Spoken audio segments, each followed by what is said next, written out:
Belum muncul, Rif? Oh ya, oke.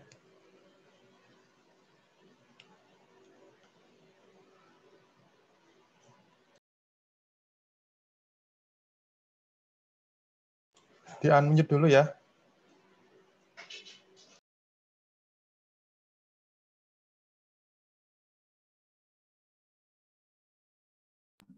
Apakah sudah muncul, Pak?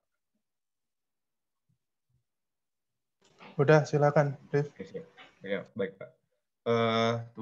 Selamat pagi teman-teman semuanya. Sekarang saya akan coba jawab tugas kasus yang sudah diberikan oleh Pak Aprian pada hari Sabtu lalu. Ini yang pertama ada kasus 1 untuk pertemuan 3. Ini kita ditanya tentang pendekatan paling tepat untuk penghitungan penghasilan bruto Hoki Anwar dan peredaran bruto Hoki Anwar pada tahun 2018. Nah, di sini saya jawab pertama-tama. Perhitungannya ini yang pertama kita tentunya pakai dasar hukum PMK nomor 15 tahun 2018 tentang cara lain untuk menghitung peredaran bruto. Nah, menurut saya pendekatan paling tepat digunakan memeriksa untuk menghitung penghasilan bruto Hoki Anwar adalah dengan pendekatan biaya hidup dan pendekatan penambahan kekayaan bersih. Nah, untuk perhitungannya kayak gini. Jadi di soal sudah dijelaskan bahwa Hoki Anwar punya pengeluaran yang tercatat per bulan dan per tahun. Jadi perhitungannya yang pertama saya ubah dulu semuanya, yang per bulan saya kalikan dengan 12 atau saya setahunkan, dan yang udah per tahun ya tetap aja segitu. Jadi setelah saya hitung semuanya dari pengeluaran nomor 1 hingga nomor 13 sampai cicilan rumah, semua saya jumlahkan dan akhirnya dapat hasil sekitar 268.800.000. Nah, untuk yang Oke, kedua, bentar, Rif. ya Pak, siap. Cut dulu. Teman-teman ada yang berbeda dengan penghitungan Arif? Harusnya sama semua ya. Ini penghitungan yang sangat simpel, yang bulan kaliin 12, yang tahun didiamin aja. Oke, lanjut, Rif. Siap. Jadi dapat peredaran bruto sekitar 268.800.000. Nah, untuk yang kedua, pertambahan kekayaan bersih, kita hitung kekayaan bersih akhir tahun. Jadi kekayaan bersih akhir tahun itu saya hitung dari 300 juta tambah 300 juta tambah 45 juta tambah 50 juta. Nah, ini kan dia kan di Toyota Barriera dijual dengan harga 275 juta. Jadi kan saya nggak tahu jualnya di mana, jadi saya asumsikan dia jualnya di akhir tahun 2017. Jadi pada akhir tahun 2018 jumlahnya dari 350 juta tambah 60 juta tambah 350 juta tambah deposito 100 juta tambah covering tanah warisan dengan nilai NJOP 400 juta. Jadi saya jumlahkan semua, hasilnya 1.260 juta dengan kekayaan bersih awal tahun 2018 setelah Toyota Carrier dijual seharga 275 juta, itu dia pada awal tahun punya kekayaan bersih sekitar 420 juta. Kemudian Oke, ada cukup. Ya, cukup ya. Ini cut dulu ya, Arif, nanti lanjut lagi. Siap. Jadi di sini Arif melakukan penghitungan kekayaan bersih ya. Ada yang berbeda teman-teman? Dari sini? Ada Pak. Iya, kalau siapa ini? Sorry. Saya Pak, Fauzan. Oh, ya Fauzan. Kalau kamu gimana, Zan?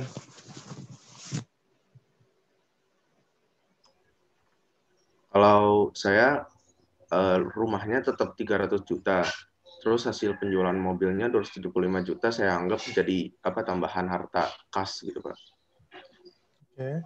Udah sih, Pak. Terus hasilnya penghasilan brutonya 1.058.800.000. Itu dari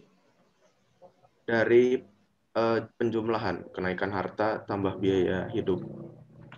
Oke. Oh, itu masih nanti ya, masih nanti ditambahin biaya hidup ya. Jadi di sisi yang kekayaan bersih ini kamu berbeda angkanya, bukan 840 seperti Arif ya? Bukan Pak, saya 790 juta. 790 itu karena rumahnya kamu tetap 300 juta kan gitu ya? Iya. Oke. Oke, Fauzan, makasih. Lanjut, Rif. Baik, Pak. Jadi setelah saya hitung semuanya, saya dapat hasilnya 1 miliar 260 juta. Di awal tahun 2018 ada 420 juta. Berarti ada, kalau dikurangkan, berarti ada penambahan kekayaan harta sekitar 840 juta. Dengan penghasilan bruto akhirnya dapat 840 juta. Maka penghasilan bruto milik Hoki Anwar pada tahun 2018 adalah dari jumlah peredaran bruto biaya hidup dan penambahan kekayaan bersih sekitar 1.108.800.000. Yang saya tambahin keterangan tidak diketahui apa tujuan harta warisan yang sudah didapat oleh Hoki Anwar. Karena tanpa keterangan, jadi saya asumsi bahwa harta warisan tersebut bukan merupakan objek pajak. Oke, baik. Makasih, Rif. Bentar ya, sebelum lanjut ke kasus kedua, ada yang mau komentar, teman-teman? Silakan. Jadi menurut Arif, penghasilan brutonya adalah berapa, Arif? 1.108.800.000. Oke. Oke. Ya. Itu adalah menurut Arif. Yang lain silakan kalau mau ada yang berpendapat. Izin berpendapat, Pak, tapi mungkin Boleh, berbeda. Boleh, silakan. Kalau kemarin saya sebelumnya ada mencoba hitung, tapi berbeda, Pak. Jadi kalau saya lihat konsepnya kan sebenarnya ini kan menghitungnya terkait penghasilan Hoki Anwar ini kan pasti digunakan untuk dua, Pak, kalau di kasus ini. Antara untuk biaya hidup dan untuk yang kekayaan. Harta kekayaan ya, Pak. Terus kemarin saya coba ngitung tapi agak berbeda, Pak, dengan format yang ada di ketentuan. Karena saya mau hitungnya itu pakai kas basis, Pak. Jadi saya mau lihat apakah penghasilannya itu benar-benar digunakan. Jadi yang untuk NJOP itu kan, yang rumah itu kan NJOP. Jadi sebenarnya kalau saya tidak anggap keuntungannya itu sebenarnya nggak menambah kekayaan bersihnya. Jadi nggak berpengaruh ke penghasilannya. Kemudian mobil Yotoya Barir ini pada tahun 2017 dia 300 juta. Kemudian tahun 2018 nol. Artinya dia menjualnya. Nah, tapi di sini dia dijualnya seharga 275 juta, Pak. Nah, yang saya akui adalah atas yang 275 jutanya ini. Oke. Hasil lahirmu berapa, Agung? Hasil lahirmu? Nilai dan dia. Nilai penghasilan bruto akhirnya atau total perubahan terkait perubahan hartanya, Pak? Hasil lahirnya. Kemarin saya hitung, tapi ini bukan jawaban yang saya lampirkan ya, Pak. Ini 408. Oke, makanya. 408, 800, Pak. Oh gitu. Oke deh, kok beda sama saya, tapi konsepnya sebenarnya sama. Saya share punya saya ya. Bentar ya, Rif, tolong di stop share screen-nya, Rif. Saya mau share screen tempat saya, Rif. Oke. Jadi ini hasil pekerjaan saya. Sama seperti kalian. Jadi lain kali kalau kalian bikin pakai Excel aja, jadi lebih gampang kelihatan nih hitung-hitungannya. Ini per bulannya ya, kemudian ini per tahunnya kelihatan segini. Ya. Kemudian untuk yang hartanya, pertama terkait isu Toyota Barir. Toyota Barir itu meskipun secara fisik dia sudah hilang, sebenarnya secara harta dia masih, jadi cuma berubah menjadi cash gitu ya. Jadi dia masih ada, cash-nya masih ada, dia hasil penjualannya dalam bentuk cash. Gitu ya. Nah, kemudian untuk yang kafling tanah tentu ini kita masukkan karena ini adalah harta dari yang dia peroleh. Jadi yang namanya metode untuk penghasilan kekayaan bersih itu semua harta yang dia dapatkan itu ditambahin dulu, ya. Kenapanya nanti saya jelaskan di akhir. Kenapa warisan ini kok dimasukkan? Padahal warisan ini kan sebenarnya dia adalah apa? Kalau menurut PPH dia apa? Bukan objek pajak, Pak. Bukan objek. Betul. Dari objek pajak. Ya, dia bukan objek pajak. Kemudian deposito apa kalau dalam PPH? PPH final, Pak, tapi atas PPH bunganya. final. Betul, PPH final. Ya, oke. Nah, atas bunganya itu final ya. Nah, kemudian sebenarnya ini efeknya nanti ke arah pengurangan biaya-biaya sih ya, tapi kita nggak bahas itu. Saya cuma ingin kalian tahu bahwa ada beberapa penghasilan yang dia bisa bukan objek, dia juga bisa dikenakan final. Oke, jadi menurut saya selisih bersihnya adalah 840 juta. Kenapa? Karena saya masukkan semua, baik itu kenaikan kenaikan nilai rumahnya berdasarkan NJOP, kemudian penjualan Toyota Barrier, kemudian kafling berupa warisan yang sebenarnya itu bukan objek. Tapi saya jumlahkan semua. Ketemulah selisih 840 juta. Nah, kenapa semua yang sebenarnya tidak ada kata ini saya jumlahkan, itu kaitannya pada perhitungan formula yang kita miliki. Itu ya. Pertama, kekayaan bersih akhir tahun sekian, 1535. Kemudian awal tahun 1695. Gitu ya. Jadi ini kita beruntung, soal ini tidak memberitahu kita terkait dengan hutang. Kalau ada hutang, maka kita juga harus kurangkan hutang itu dari harta-harta yang dia miliki. Gitu ya. Oke, kekayaan bersih akhir tahun 1,5 miliar kita tambah dengan kekayaan bersih awal tahun dikurangi dengan kenaikan atau pengurangan kekayaan bersih, yaitu 840 juta. Itu ya. Jadi ketemulah satu nilai ya. Ini adalah 1,5 miliar dikurangi 6,9, jadi ketemu 840 juta. Nah, kemudian tadi kita masukkan biaya hidup yang semua angkanya saya kira hampir semuanya sama ya, gitu ya. Nah, kemudian kita harus masukkan yang dia bukan objek dan PPh final, gitu ya. Pertama saya ambil bukan objeknya itu adalah D25, yaitu penjualan Toyota Barrier. Kenapa? Gitu ya. Kalau kalian lihat di Undang-Undang PPh, ya, yang menjadi objek atas penjualan aset selain tanah dan bangunan adalah selisih keuntungan dari penjualan tersebut. Ya. Jadi seandainya mobil ini dijual, katakanlah dia tidak ada penyusutan, katakanlah mobil itu baru, sehingga kemudian nilainya tidak ada sampai 275, dia masih nilai masih 280 atau masih 290, maka dia sama sekali tidak memiliki untung. Jadi atas penjualan ini sebenarnya dia ini bukan termasuk objek. Karena apa? Karena ini bukan keuntungan atas penjualan aset.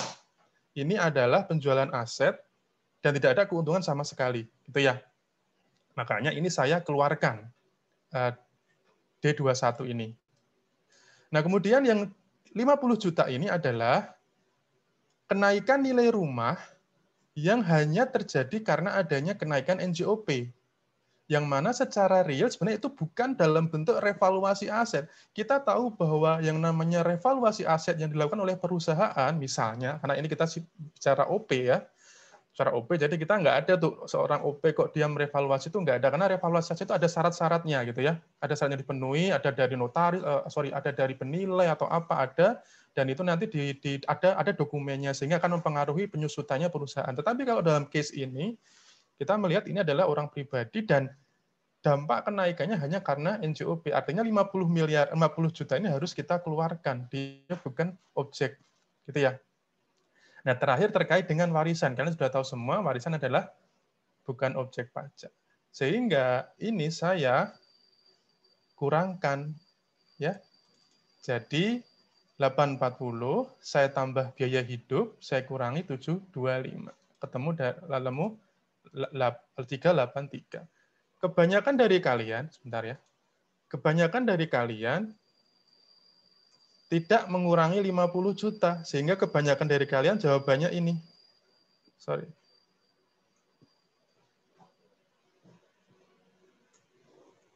Kebanyakan dari kalian jawabannya angka ini, ya kan?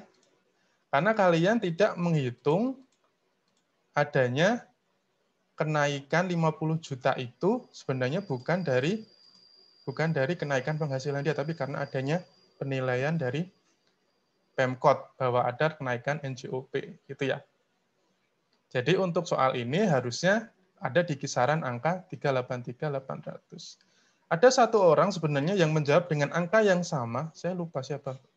Kalau nggak salah, Ulfi kalau nggak salah. Tetapi Ulfi ini dia menggunakan asumsi yang berbeda, gitu ya, Via. Bentar, Vi. Saya belum cek yang lain ya, cuman saya iseng-iseng ngecek aja angka nah kalau si Ulfi dia dapat 50 jutanya bukan karena asumsi dari kenaikan rumah ini tadi, tetapi dia mengeluarkan deposito. Karena deposito dianggap sebagai penghasilan final. Padahal di sini sebenarnya harta ya. Ini bukan penghasilan bentuknya deposito, tapi ini adalah harta berupa deposito. Seperti tadi yang dikatakan teman kamu bahwa yang namanya objek final itu bukan depositonya, bukan kamu masukin uang sebagai deposito, tapi ketika kamu menerima bunga berupa deposito. Gitu ya. Oke, ada yang mau bertanya? Silakan. Izin bertanya, Pak. Silakan, Pak Hasan. Jadi di PMK ini tuh saya kan kemarin sedikit lihat di PowerPoint juga lihat di PMK-nya. Di PMK-nya tuh ketika hasil penghasilan brutonya itu dihitung itu adalah yang udah net, bukan udah menghitung yang bukan objek pajak dan yang kena PPh final. Sementara di PowerPoint tuh PPh bruto ya bruto aja gitu Pak, semua penghasilan gitu. Ya, yang pertama ini saya gitu, yang kedua enggak udah dihitung PPh final dan non objek pajaknya. Jadi saya rada bingung gitu Pak. Soalnya sepengetahuan saya juga dari dulu PPh bruto mah ya bruto gitu. Nanti yang kena pajak mah penghasilan kena pajak. Memang untuk hal-hal seperti ini tricky karena seperti yang dulu kita bahas di awal ya, bahwa sebenarnya pemeriksaan adalah professional judgment. Artinya tidak ada standar. Sebenarnya apa yang dituangkan dalam PMK, dalam SC adalah sebuah standar. Artinya kalau kamu mau menghadapi case tertentu yang menurut kamu harus dilakukan dengan cara seperti ini, dan itu sesuai dengan aturan, nggak masalah. Nanti akan semakin rumit ketika nanti kita masuk ke kasus kedua. Itu nanti kita mau pakai asumsi yang mana? Kita mau menganalisis perusahaan PT BNB itu seperti apa? Nah, itu juga akan menimbulkan beberapa asumsi. Tetapi saya tentu menilainya bukan hanya hasil akhir ya, Zan ya. Artinya saya akan menilai kalian pola pikirnya seperti apa. Betul nggak sih menerapkan konsep-konsepnya gitu, logikanya masuk apa enggak sih gitu. Kayak tadi Ulfi, meskipun Ulfi itu secara angka betul, tapi kan ketika menerapkan logika deposito kan agak miss ya. Nah itu juga kemudian bisa kita jadikan indikator gitu ya. Itu Fauzan. Baik Pak. Jadi kalau misalkan kan nanti pembahasan hasil pemeriksaan sama wajib pajak gitu Pak. Si asumsinya antara fiskus dan wajib pajaknya beda. Berarti nanti yang dibahas tuh malah prosesnya gitu Pak. Iya, bagaimana kita mengakui bagaimana cara kita menghitungnya, kemudian mengakui angka-angka tersebut. Karena memang pasti akan ada miss. Karena pertama, pengetahuan dari fiskus maupun WP berbeda. Yang kedua, latar belakangnya juga berbeda. Yang ketiga, tujuannya juga berbeda. Untuk bisa benar-benar klop mereka mengakui itu memang agak susah. Tergantung dari strategi pemeriksa untuk melakukan negosiasi aja di lapangan gitu ya.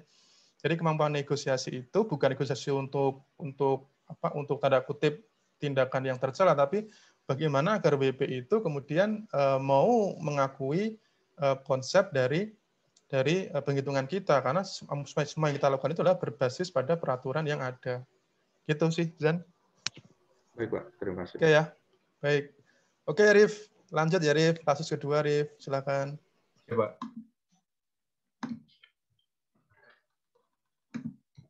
Udah kelihatan Pak? Ya oke, silakan. Oke, ini saya pengerjaannya sama kayak yang kasus pertama, saya jumlahkan semua Pak. Jadi untuk yang kasus 2 ini, pertama kita ini cari penghasilan bruto. Jadi tertera dari ketentuan di PowerPoint ya. Ini pertama kali kita hitung, list paling atas adalah jumlah semua penerimaan bank. Nah, di list harga-harga di atas ini, jadi ini ada penerimaan uang melalui bank dalam kurung sisi kredit rekening koran ada sebesar 5,6 miliar. Ini yang pertama. Nah, yang kedua di ketentuan juga sesuai BPT ditambahkan dengan saldo akhir kas. Saldo akhir kas menjadi penambahan penghasilan bruto. Nih, saldo akhir kas di bawah di list kedua informasi terkait pembukuan dan perpajakan lainnya sebesar 15 juta. Kemudian ada PPh dipotong atau dipungut. Jadi ini ada dari bendaharawan kredit PPh pasal 22 sebesar 8,5 juta. Nah, yang terakhir, yang penambahan yang terakhir adalah pengeluaran tunai. Jadi yang list terakhir ini dari A sampai P, totalnya 5,9 miliar. Langsung saya tambahin di sini sebesar 5,9 miliar. Nah, itu semua udah jadi penambahannya. Nah, kemudian masuk ke pengurangan. Yang jadi pengurang dari penghasilan bruto dari transaksi kas melalui bank ini adalah yang pertama saldo awal kas 35 juta. Itu list pertama dari informasi terkait pembukuan dan perpajakan sebesar 35 juta. Nah, kemudian ada yang dibagi lagi nih jadi 3. Yang pertama penerimaan bukan penghasilan. Nah, ini penerimaan atas tambahan hutang dari pemegang saham. Ini yang pertama ada 500 juta. Ini yang A. Di dalam penerimaan uang melalui bank termasuk. Yang A ada penerimaan atas tambahan hutang dari pemegang saham sebesar 500 juta. Nah, yang kedua adalah pelunasan hutang karyawan. Ini salah tulis ya, Pak. Ini harusnya 5 juta. Nanti penghasilan ini jumlahnya nanti tetap 9,3 miliar. Nah, yang kedua ada penerimaan yang merupakan objek PPh final. Ya, seperti yang pertama tadi kita bahas bunga deposito 18 juta. Ini ada nomor D. Penghasilan bunga deposito 18 juta. Yang keempat adalah penerimaan yang bukan objek pajak. Nah, ini dividen. Di list ini tertera kalau dia dividen atas penyertaan sahamnya 42.500.000. Ini setelah dipotong PPh. Jadi saya hitungnya yang sebelum dipotong PPh. Ini kan kalau untuk dividen kan tarif PPh-nya 15%. Jadi saya hitung ini dikalikan 85%. 85% kalikan jadi dapat 55 juta. Jadi 42.500.000 ini adalah 85% dari 50 juta itu sendiri. Nah, ini ada PPN dipungut sendiri. PPN dipungut sendiri itu ada dari ini. Yang pertama PPN masukan 1 miliar 100 juta. Yang kedua ada yang dari B adalah setoran PPN ke kas negara 450 juta. Jadi saya jumlahin hasilnya jadi 1 miliar 550 juta. Nah, setelah semuanya saya jumlah dan kurangkan, ketemu penghasilan bruto seharusnya 9,3 miliar. Oke, Rif. Kasih, Rif. Ada komen dari teman-teman, silakan. Nggak ada?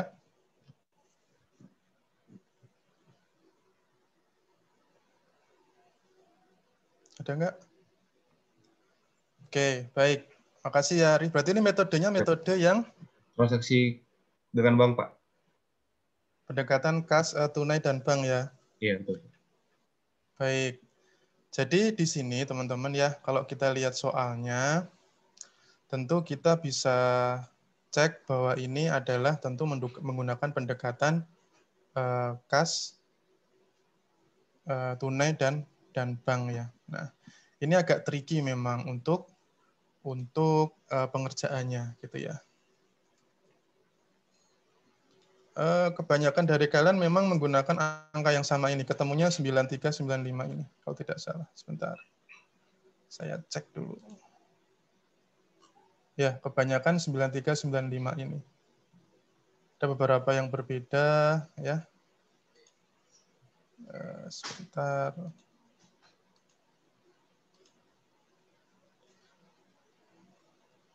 Oke. Ya, kebanyakan 9395.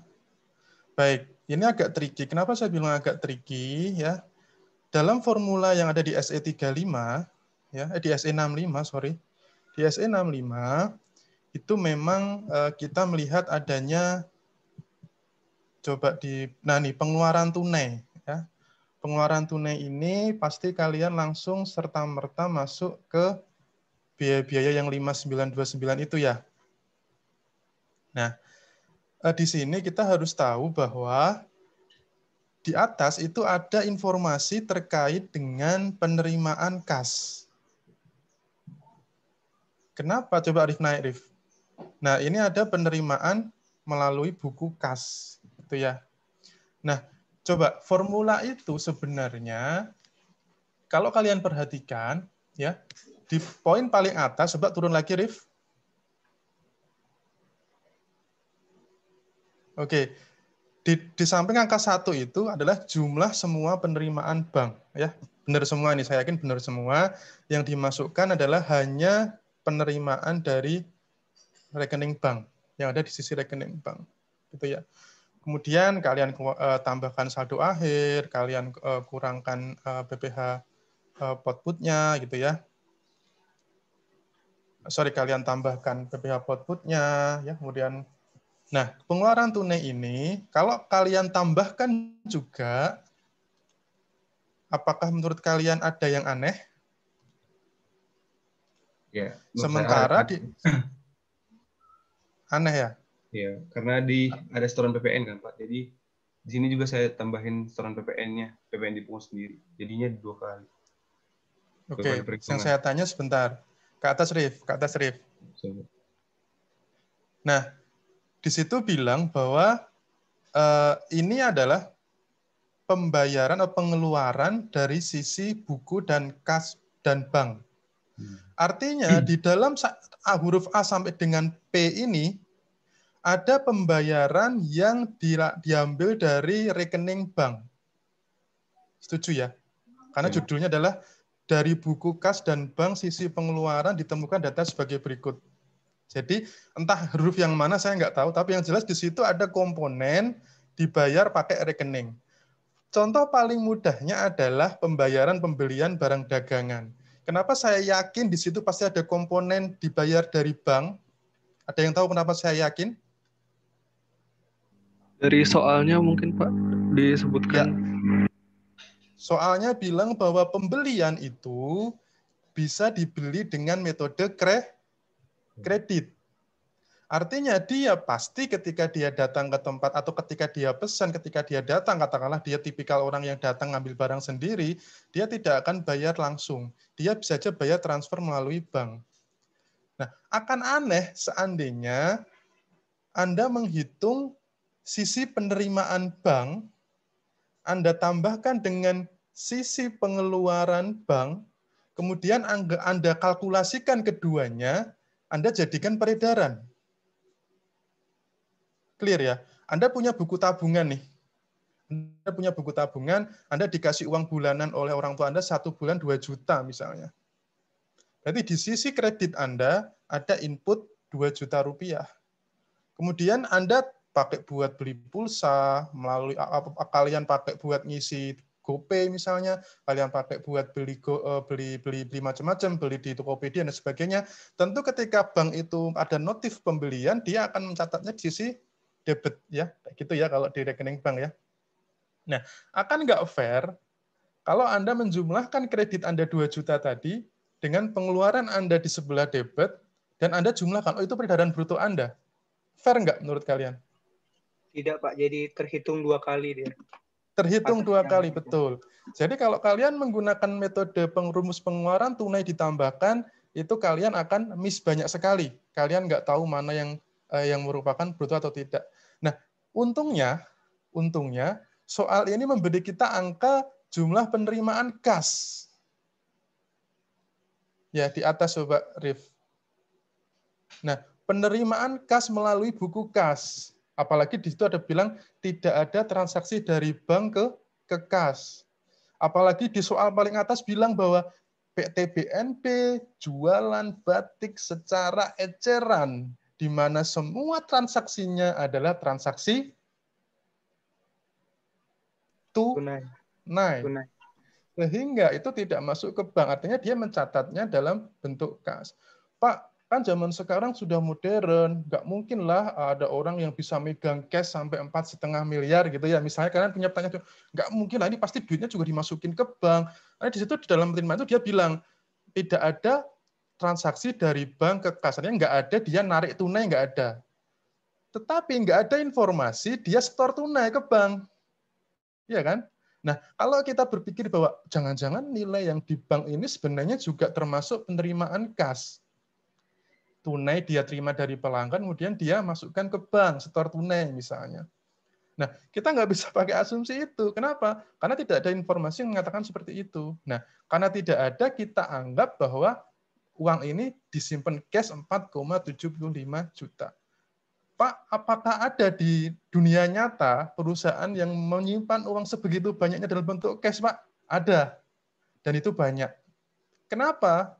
Mereka ingin menghindari penelusuran. Karena kita punya buka rekening ya. DJP punya hak untuk membuka rekening. Karena dia ingin menghilangkan itu, maka kemudian dia lebih baik nyimpan melalui kas. Nah, seandainya soal ini tidak ada akun ini tidak ada, 4,75 ini tidak dicantumkan dalam soal ini, kalian harus menggunakan metode pengeluaran tunai.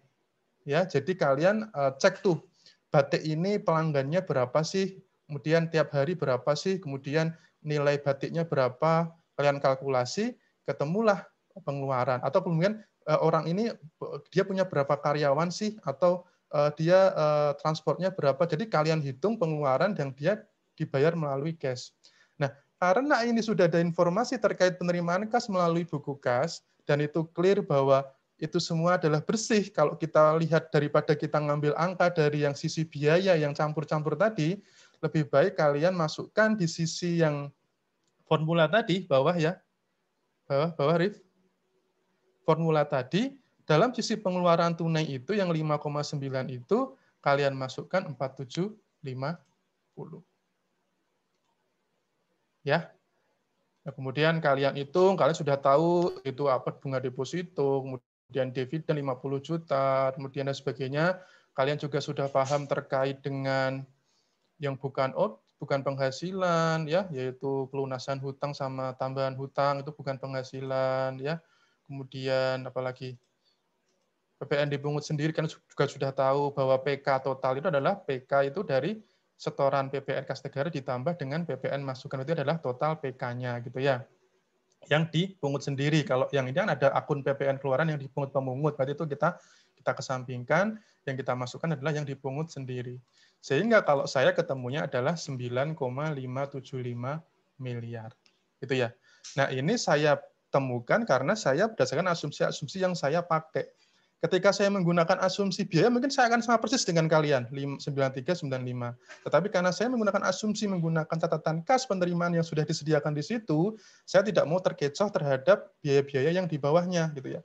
Biaya-biaya yang di bawah itu fungsinya apa, Pak? Ya, kalian bisa cari di bawahnya itu ada biaya-biaya yang mungkin dia tidak termasuk dia apakah PPN tadi ya, PPN tadi, setoran PPN tadi, kemudian analisis terkait dengan macam-macam. Jadi karena ini adalah soal yang sifatnya latihan buat kalian, tentu tidak akan banyak mempertanyakan. Jadi prosesnya akan lebih sederhana daripada nanti ketika mungkin ujian biasa lah ya. Saya juga dari zaman sekolah dulu ketika dijelaskan kayaknya gampang banget gitu ya. Begitu udah ujian nggak bisa ngerjain gitu ya, itu biasalah kalian seperti itu. Makanya ini sebagai satu step kalian untuk memahami bahwa seperti inilah untuk mekanisme penghitungannya gitu ya. Ada yang mau tanya, silakan. Feel free to ask. Nggak ada? Izin bertanya. Silakan. Jadi menurut Bapak pengeluaran tunai tadi berdasarkan dari penerimaan tunai langsung gitu ya Pak, 4750. Iya. Karena gimana? Kan di soal itu diketahui juga jumlah kas akhir itu tidak mempengaruhi penghitungan pengeluaran tunai. Oh iya, kalau di saya saldo kas akhir sama saldo kas awal ini saya jumlahkan antara bank sama kas. Karena karena saya memasukkan penerimaan kas, maka saldo kas sama saldo awal kas itu saya jumlahkan dengan saldo akhir dan awal kas. Oh. Jadi baik. bukan hanya yang bank saja. Oke ya. Sorry saya miss terhadap hal itu. Terima kasih, Pak. Iya, makasih. Terus kemudian, saya mau ngomong apa tadi lupa. Bentar, tak ingat-ingat dulu. Maklum udah tua.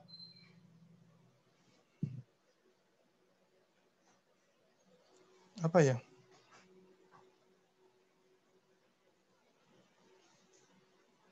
Oh iya, untuk kalimat tunai di dalam SM65 itu, saya dulu sempat terkecoh bahwa tunai itu maksudnya tunai adalah tunai bukan kredit ya.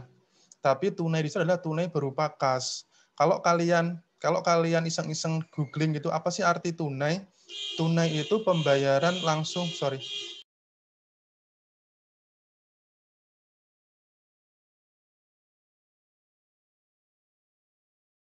Oke.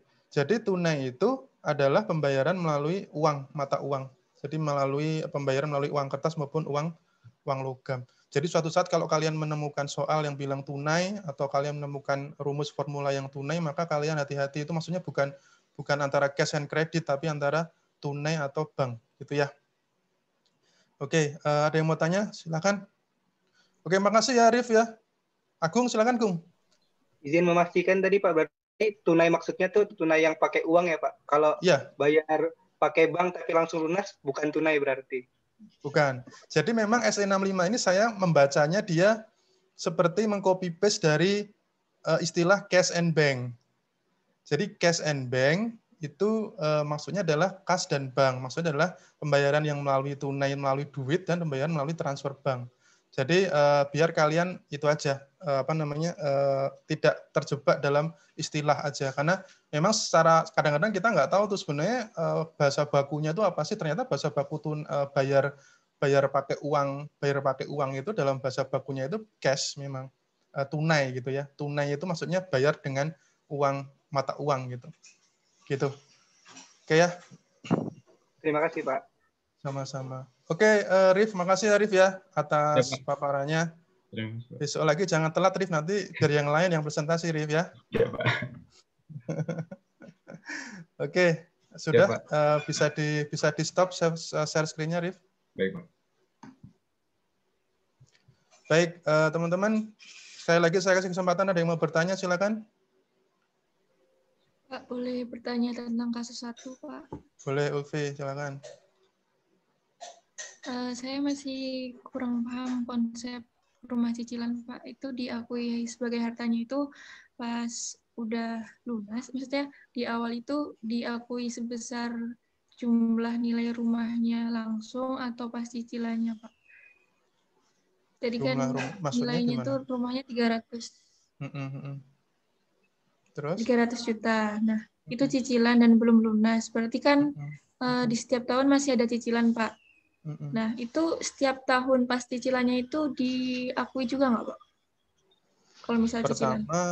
Pertama, kamu ingat nggak istilah capital lease sama operating lease? Ingat? Ingat. Apa bedanya? Ada yang bisa bantu Ulfi nggak, teman-teman? Apa bedanya capital lease sama operating lease? Capital lease dianggap asetnya, Pak. Kalau operating nggak dianggap aset, Pak. Oke, jadi clear ya Ulfi. Seandainya memang itu adalah kamu beli rumah, statusnya beli, kemudian kamu kredit, pasti dia udah jadi punya kamu rumahnya itu. Maksudnya secara pencatatan ya, kalau secara realnya memang tergantung cicilan kamu lancar apa enggak gitu ya. Cuman memang ketika sudah dibeli dengan itu kredit, maka kita bisa akui itu sebagai aset. Sehingga itu masuk ke dalam aset. Nah, tapi jangan lupa cicilannya ya. Cicilannya itu berapa? Utangnya berapa? Jadi kan cicilan itu kan karena ada utang. Nah, utangnya itu berapa? Itu kamu juga harus catatkan. Sehingga ketika dihitung kekayaan bersihnya, maka kekayaan bersihnya adalah 0. Karena rumah itu kamu dari utang. Gitu ya, Vi. Nah, problematika sebenarnya yang di lapangan adalah ketika kita katakanlah menggunakan akad syariah nih, kayak saya nih. Saya beli rumah 400 juta misalnya. 400 juta karena saya menggunakan akad syariah, akad murabahah ya. Jadi akad syariah itu ya sebagai gambaran kalian aja. Kalau di KPR syariah itu, kalau di konvensional dulu itu kalau kita KPR itu kita minjem uang ke bank.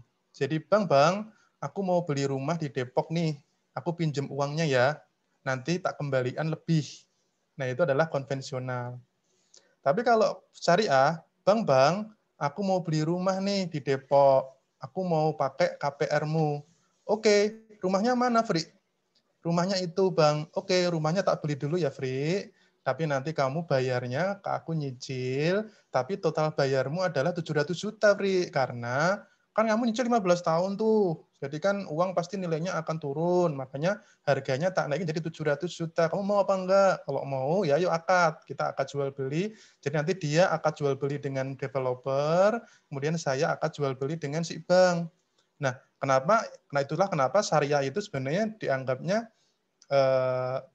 bebas riba, karena seperti itu, meskipun memang syariah kita saat ini masih based on angka-angka berupa bunga juga ya. Tadi untuk menghitung nilai 700 juta harga yang dia jual ke saya kan pasti hitungnya dari time value of money kan, pasti dari apa, dari bunga gitu ya. Jadi masih ada campuran itunya, tapi secara akad yang penting sudah clear bahwa saya beli dari bank itu dengan harga 700 juta dicicil selama 15 tahun. Nah, itu akan menjadi masalah. Kenapa? Karena ketika saya mengklaim harta senilai 400 juta rumah saya, tapi sebenarnya saya punya utang 700 juta. Itu ya. Jadi itu ada permasalahan. Cuman kalau memang tujuannya hanya untuk mengenolkan, artinya hanya untuk mengenolkan kekayaan bersih, maka kita bisa menggunakan nilai yang sama dengan pembelian. Jadi misal 400 juta, kita laporan juga 400 juta. Gitu ya. Nah, kemudian nanti cicilan saya sebulan itu, per bulan itu bisa saya jadikan seperti menggunakan pendekatan biaya hidup. Jadi biaya hidup saya apa sih? Oh, makan, ya, bayar internet, bayar TV kabel, bayar listrik, bayar cicilan rumah. Nah, akhirnya saya ketemu berapa sih pendapatan brutonya si Afri ini berapa. Nah, itu kalau pemeriksa pajak mau menghitung berapa omset saya. Misal seperti itu. Gitu ya, Ulfi. Ada lagi teman-teman yang mau bertanya? Pak. Ya, sama-sama. Izin memastikan tadi Pak jawabannya. Oke, Dil. Jadi kalau yang cicilan rumah kan tadi maksudnya kan untuk memperoleh harta Pak. Apakah boleh dihitung yang untuk sebagai biaya hidup tadi itu Pak? Boleh. Meskipun boleh. Tadi kan untuk menambah kekayaan harta itu Pak. Kan kalau yang untuk biaya hidup sebenarnya dikecualikan yang menambah kekayaan harta. Oh, itu kan untuk membayar utang. Jadi memang maksudnya di sini adalah untuk menambah harta itu harta yang berupa memang kepemilikannya langsung punya dia gitu. Kalau cicilan itu kan dia sebenarnya seperti tadi yang tak bilang, ketika dia memang masih ada sisi utangnya, harusnya itu jadi kekayaan bersih itu akan mengkikis dia gitu. Jadi kenapa tadi saya juga jelaskan terkait dengan cicilan itu menjadi pendekatan biaya hidup, karena itu masuk ke dalam uang yang saya keluarkan setiap bulannya, sehingga kalau saya tidak masukkan itu maka akan menjadi nggak fair, karena itu saya keluarkan dari penghasilan bulanan saya yang memang bisa dipertanggungjawabkan. Kalau saya bilang saya mengeluarkan uang ini untuk beli mobil 150 juta, ya itu nggak bisa saya klaim sebagai biaya hidup, karena itu adalah uang yang saya keluarkan untuk beli aset saya. Kalau saya pakai nyicil itu dan kemudian saya mengklaim utang, berarti saya gunakan itu membayar hutang. Gitu ya, Kung? Baik, Pak. Ya, kalian belum praktek langsung ya, kalian masih pelajar, masih mahasiswa, kalian besok kalau sudah berumah tangga, sudah kerja, kalian akan paham betul apa itu biaya hidup, apa itu menambah aset. Gitu ya. Oke, yang lain silakan. Izin bertanya, Pak. Boleh, silakan, Dil.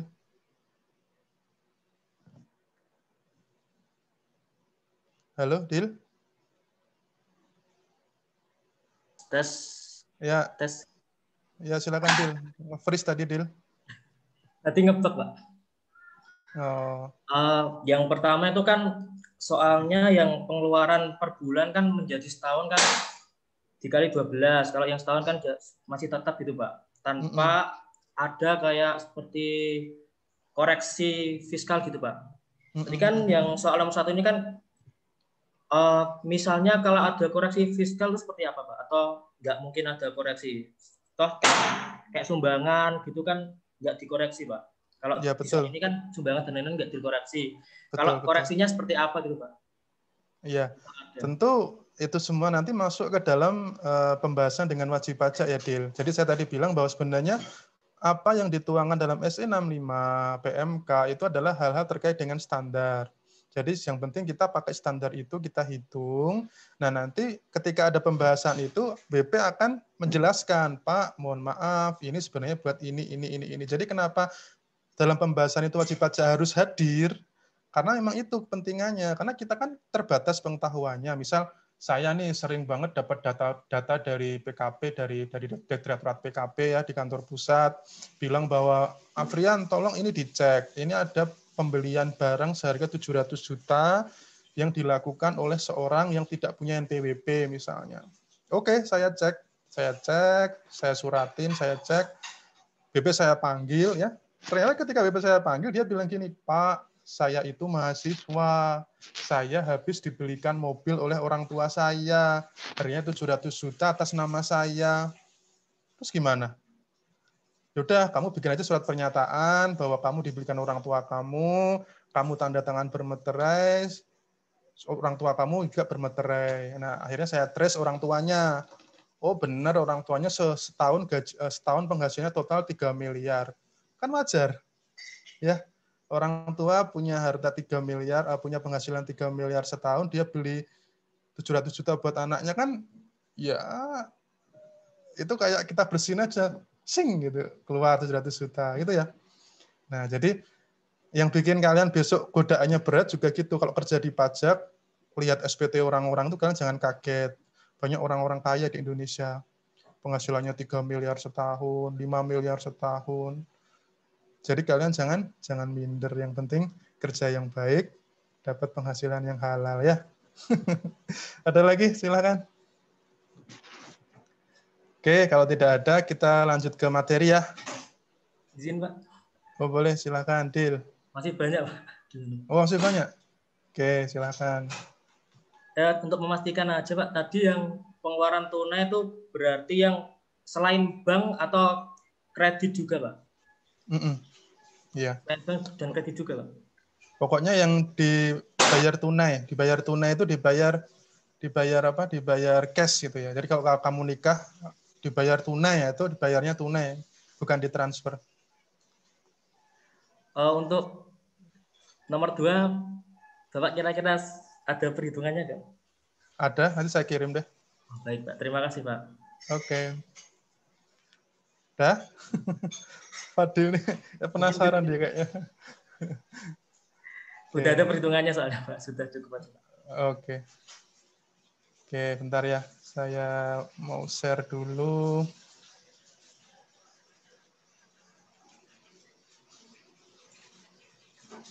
Agak error soalnya.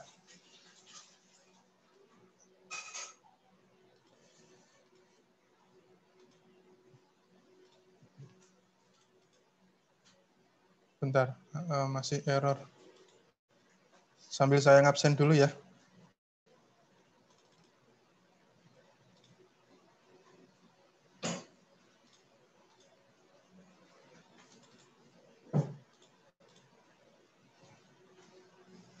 Sebentar.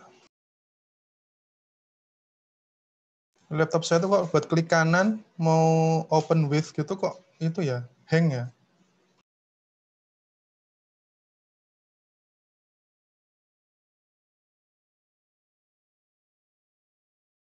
Mungkin udah waktunya, Pak. Waktunya apa?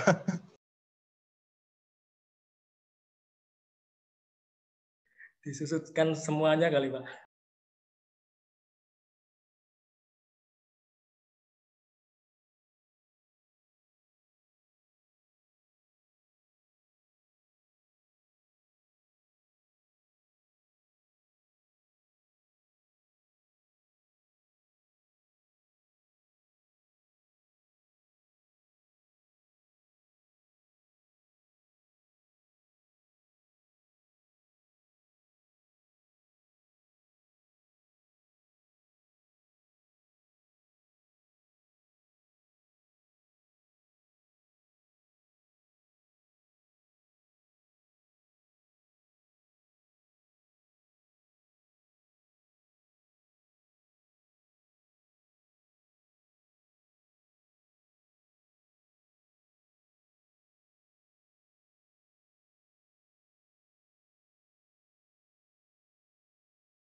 Kok saya nggak bisa share screen file saya ya? Sebentar ya.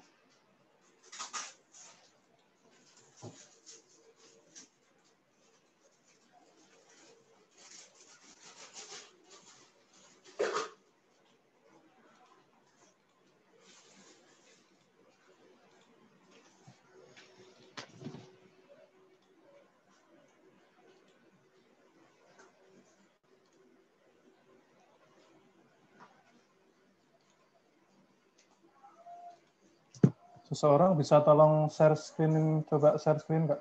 Sebentar saya. Iya Pak, saya bantu share screen aja. Ya. Oke, saya kirim di chat ya. Bentar. Iya Pak. Oke, itu Ir.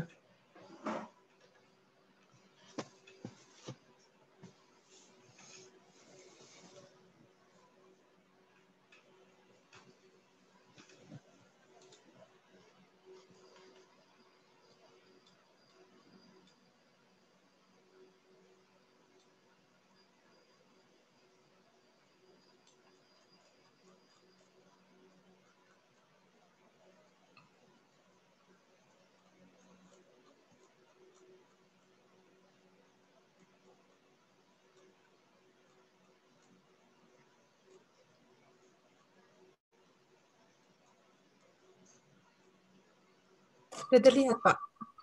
Sudah. Oke, makasih Ir.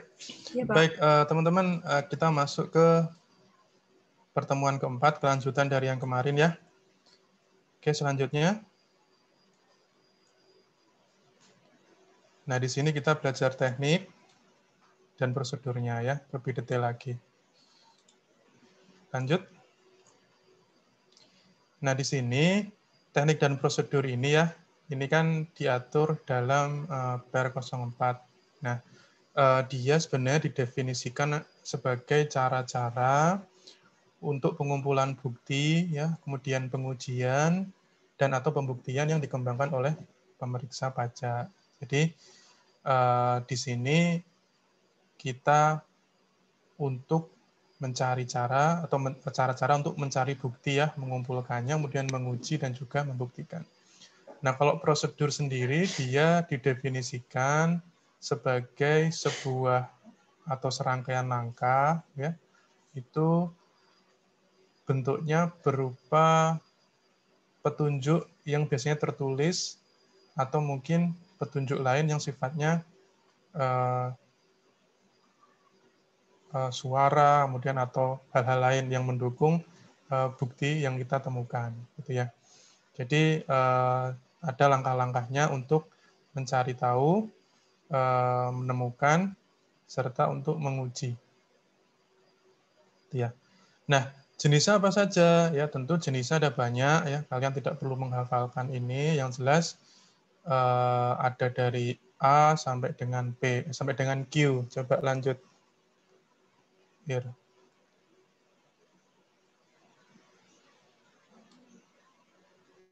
Balik ke awal ya, Ir.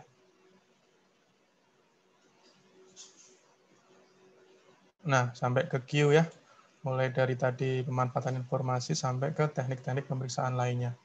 Jadi ini dapat digunakan bareng-bareng ya, tidak hanya satu, tapi bisa lebih dari satu, sesuai dengan pertimbangan profesional dari si pemeriksa pajak, gitu ya. Nah, tentu teknik-teknik ini bisa dilakukan untuk menguji pos-pos yang ada di SPT. Baik itu SPT masa maupun SPT tahunan, gitu ya. Jadi nanti ketika kalian memeriksa, kalian bisa menggunakan teknik ini untuk kemudian diterapkan dalam SPT.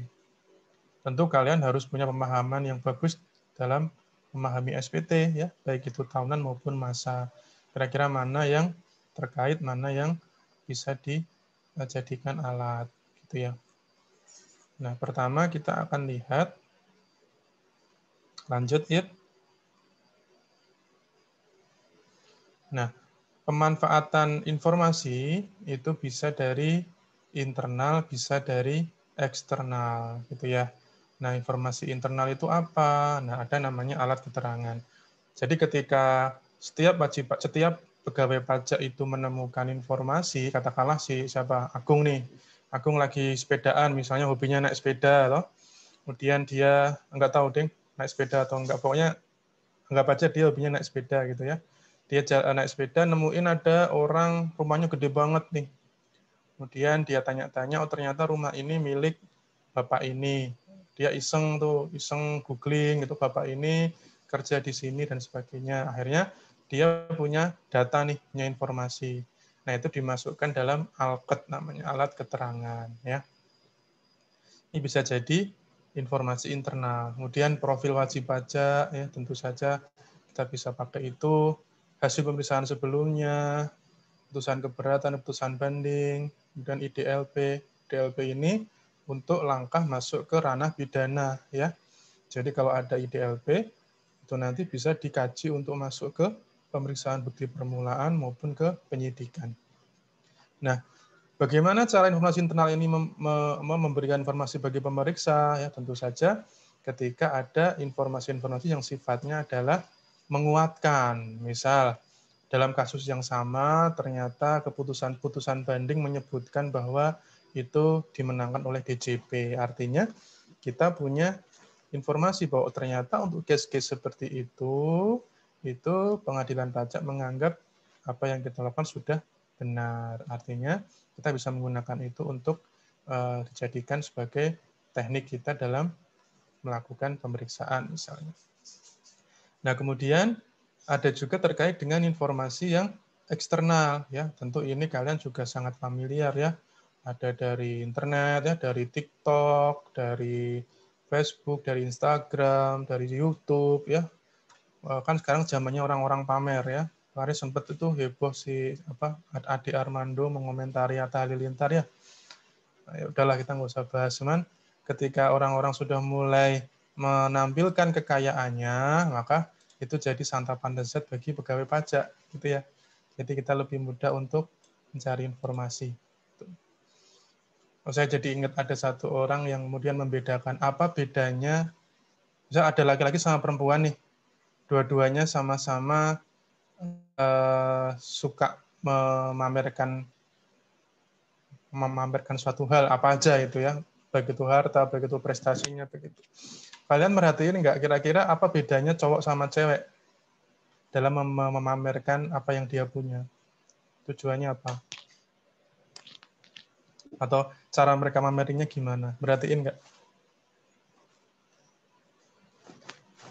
Biasanya, gimana? Halo? Biasanya kayak cowok lebih mobil sport, Pak. Oke. Terus kalau cewek tas-tas itu.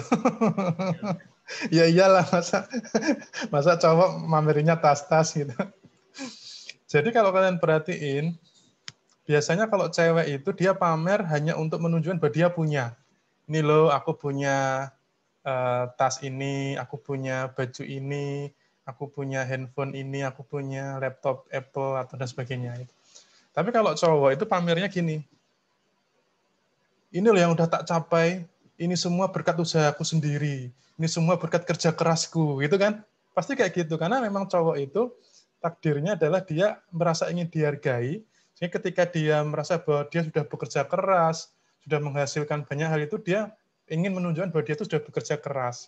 Itu adalah bedanya tujuan pamer cewek sama cowok. Ini intermezzo aja. Oke ya. Lanjut. Prosedur, ya tentu sudah dibahas di awal tadi, prosedurnya dapat ditempuh melalui pengumpulan, identifikasi, dan juga pengolahan data, informasi, dokumen, dan sebagainya. Lanjutnya, Ir. Nah, untuk pengujian keabsahan dokumen, jadi ini kita sedang membahas satu-satu ya, yang tadi huruf A sampai dengan huruf Q itu, kita bahas singkat-singkat satu-satu, sehingga kalian bisa ngerti maksudnya apa. Yang kedua, yang B ya, menguji keabsahan dokumen. Jadi di sini tentu ketika kita menemukan dokumen, kita harus uji apakah dokumen itu asli atau tidak ya. Jadi bisa dicek tanda tangannya, stempelnya, tanggalnya ya.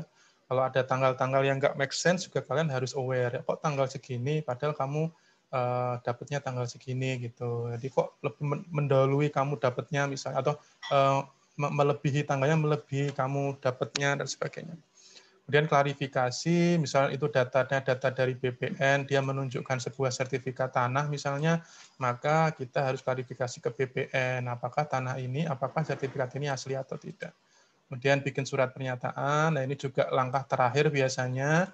Kalau kita nggak bisa nggak bisa membuktikan keabsahannya, kita bikin surat pernyataan. Jadi ketika suatu saat wajib pajak menyangkal, oh itu bukan punya saya, atau oh itu palsu, atau misal orang lain kemudian menuntut itu bukan punya dia, atau itu sebenarnya punya dia tapi nggak diakui gitu ya. Nah itu kita pegang surat pernyataan bahwa ini adalah punya wajib pajak atau bukan punya wajib pajak, jadi kita bisa pegang statementnya. Ya.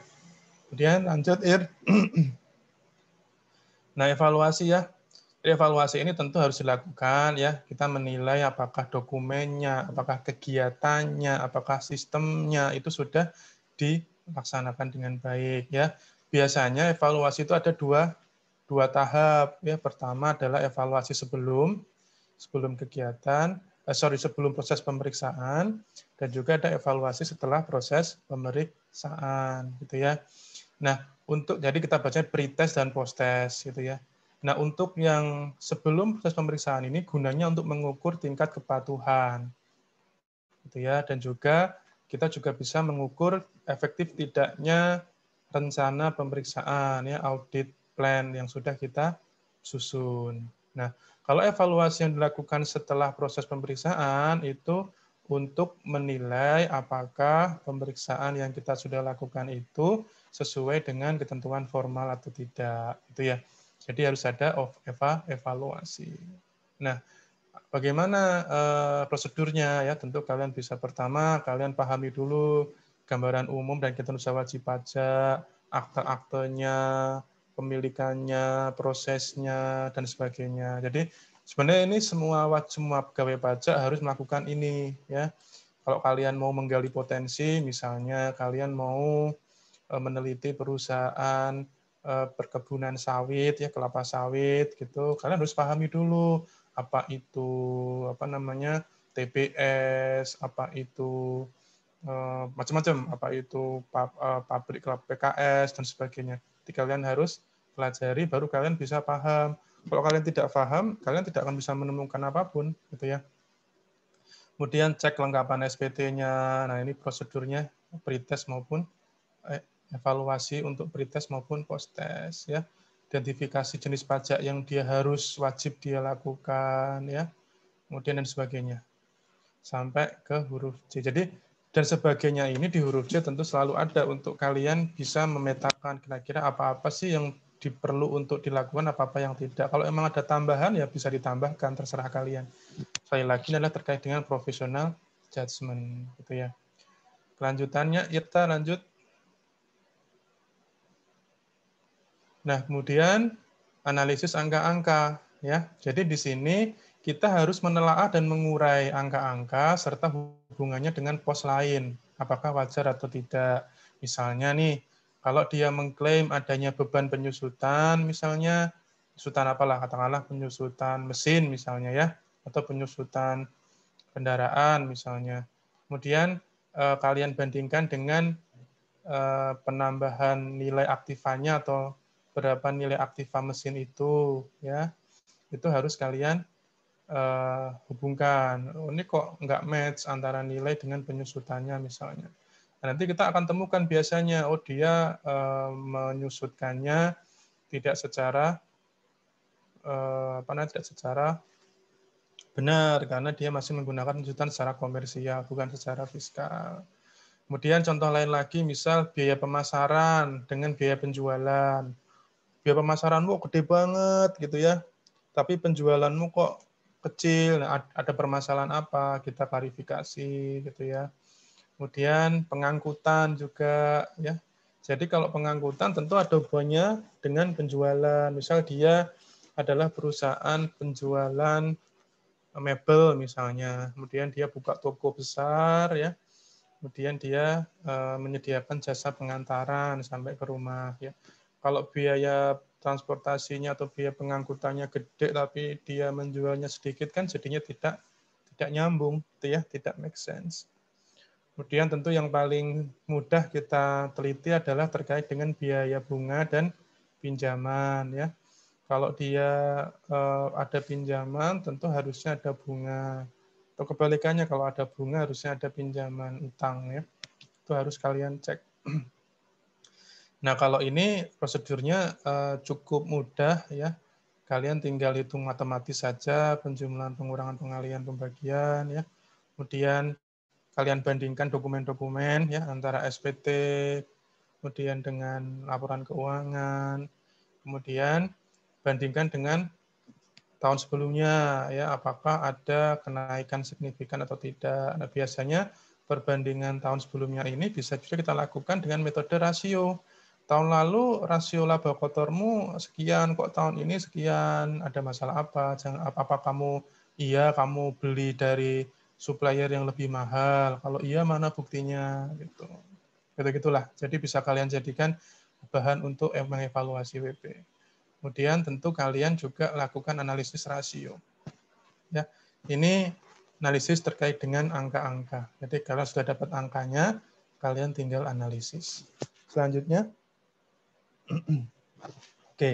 Nah, ini terkait dengan penelusuran. Ya, kalau ini adalah kita menelusuri angka-angka ya untuk meneliti ya apakah angka-angka yang ada di satu pos itu punya hubungan dengan pos yang lain gitu ya. Misalnya Misalnya kita ingin ingin mencari tahu terkait dengan laba ditahan misalnya. Jadi kalian belajar bahwa yang namanya laba ditahan itu ya laba bersih tahun lalu yang dimasukkan ke dalam modal ya bentuknya laba ditahan. Nah kalian harus cross check tuh, jangan ini bener nggak nih laba ditahan sekian besar ini related nggak sama omset laba bersihnya tahun lalu. Jangan-jangan tahun lalu dia nggak ngeklaim laba, tetapi di dalam rate earning dalam laba ditahan dia nambah gitu ya misalnya. Dari mana penambahan laba ditahan ini? Wong dari tahun lalu dia ngeklaimnya rugi kok, atau misalnya tahun lalu dia ngeklaimnya tidak segini kok. Nah, itu dari mana? Itu kita telusuri. Gitu ya. Nah, ini juga ibaratnya kita melakukan penelusuran kira-kira angka-angka itu dari mana. Gitu. Nah, tentu beberapa studi bisa kalian baca ya.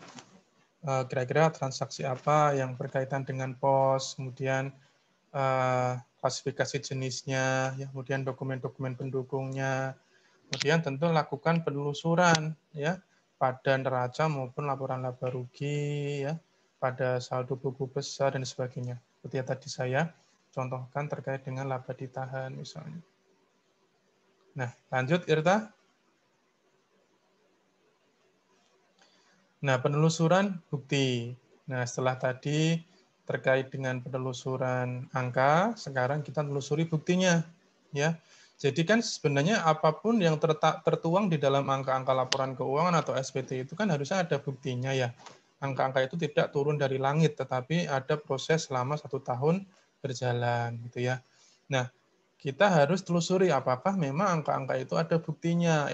Ya paling gampangnya adalah ketika kalian menjadi bendahara kelas, kemudian kalian diminta untuk memegang kelas, bila ada fotokopian, bila ada bahan-bahan yang harus difotokopi. Zaman dulu sih ya, zaman saya dulu masih sekarang nge-share dokumen tidak semudah seperti sekarang, tinggal pencet share atau forward, semua sudah dapat, tapi duluan harus difotokopi gitu ya. Nah, itu kan tentu ada buktinya nih, maka bukti-bukti itu harus kita simpan sebagai bukti bahwa pengeluaran itu memang ada gitu ya. Nah, kadang-kadang memang kalian akan menemukan banyak kejadian unik gitu ya. Jadi yang namanya korupsi itu ternyata bukan hanya ada di pemerintahan, ternyata ada di perusahaan juga. Ada orang-orang yang dia mengeluarkan uang perusahaan tanpa bukti gitu ya, sehingga ada dalam bahasa mereka sih penggelapan ya. Jadi bukan korupsi tapi penggelapan itu juga terjadi gitu. Makanya kadang-kadang kita akan menemukan hal lucu. Jadi manajemennya nggak tahu, tetapi di lapangan faktanya berbeda, uangnya banyak yang hilang. Manajemen tapi nggak tahu karena diambil oleh karyawannya, gitu ya. Itu banyak hal-hal semacam itu. Nah, jadi di sini prosedur penelusurannya adalah kalian bisa pertama tentu identifikasi dulu transaksinya, ya. Kemudian tanya mana bukti-buktinya untuk penjualan ini atau untuk pembelian ini mana buktinya, gitu ya. Kemudian kalian kalkulasi buktinya itu cocokkan dengan yang dilaporkan di laporan keuangan atau di SPT.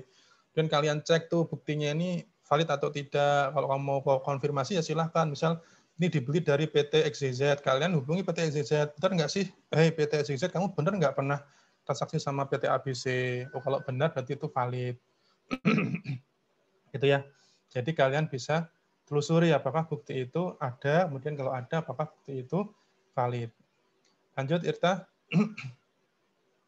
Nah sekarang kita melanjutkan tentang terkait uji keterkaitan. Nah di sini kita menguji apakah transaksi itu ya itu memang sebuah transaksi yang ada kaitannya dengan transaksi yang lain. Misalnya, jadi misalnya ada selisih ya. Jadi ketika kita itu mau mencari penghasilan bruto suatu perusahaan kayak tadi yang kita cari di soal tadi ya. Kemudian kita tidak harus langsung bilang ke WP bahwa Pak, setelah kami hitung dengan pendekatan ini kami ketemu harusnya penghasilan bruto Bapak sekian. Itu nggak bisa.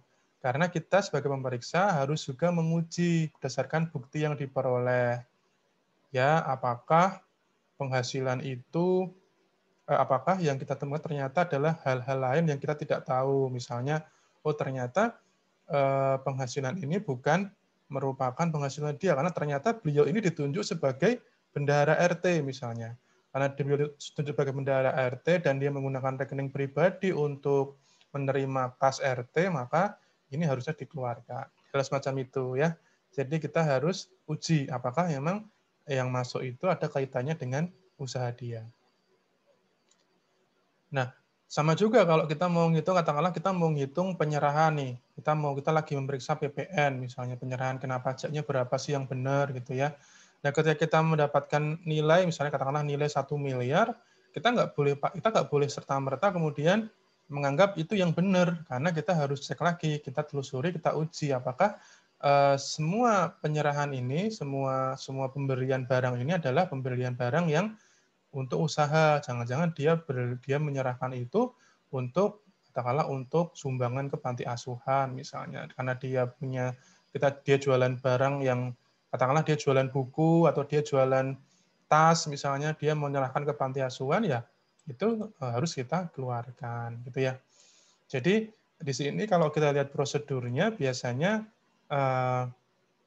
ya sama, kita dapatkan nilai-nilai dulu, bukti-buktinya dulu, kita cek kebenaran saldonya, kita cek kebenaran mutasinya, kemudian kita uji dengan menggunakan formula dan sebagainya. Jadi kita bisa lakukan banyak sekali cara, sekali lagi sesuai dengan professional judgment.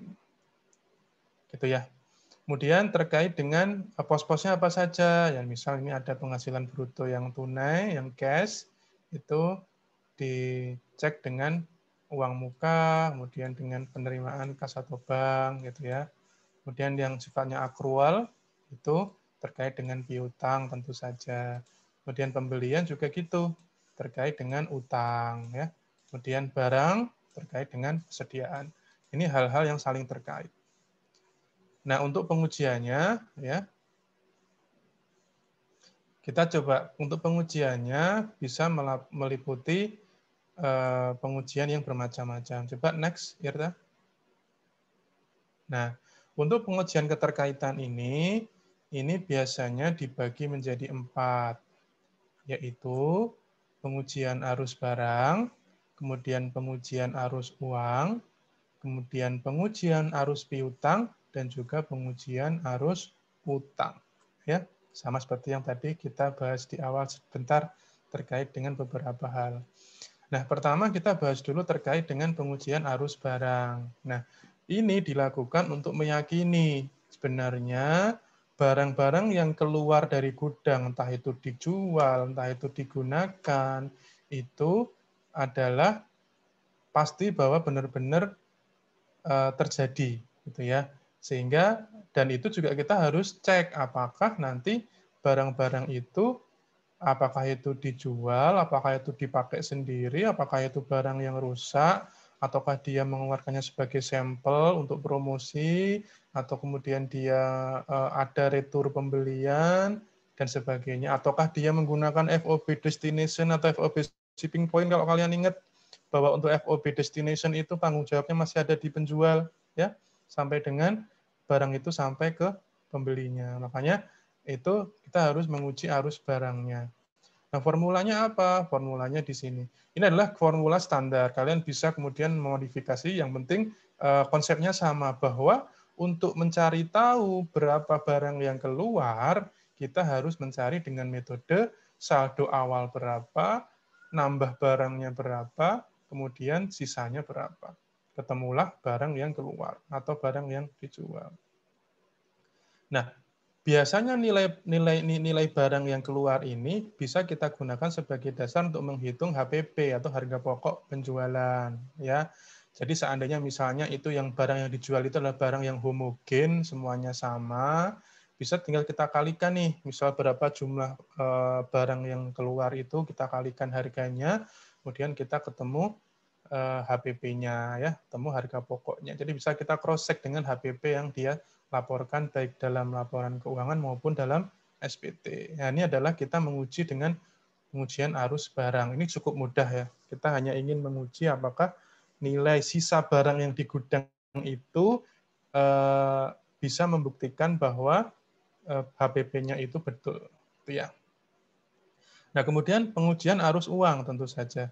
Ini untuk menguji apakah aliran uang itu mendukung penghasilan bruto yang dilaporkan oleh wajib pajak berdasarkan cash basis, gitu ya. Jadi di sini saldo akhir bank ditambah pengeluaran bank dikurangi saldo awal, ya.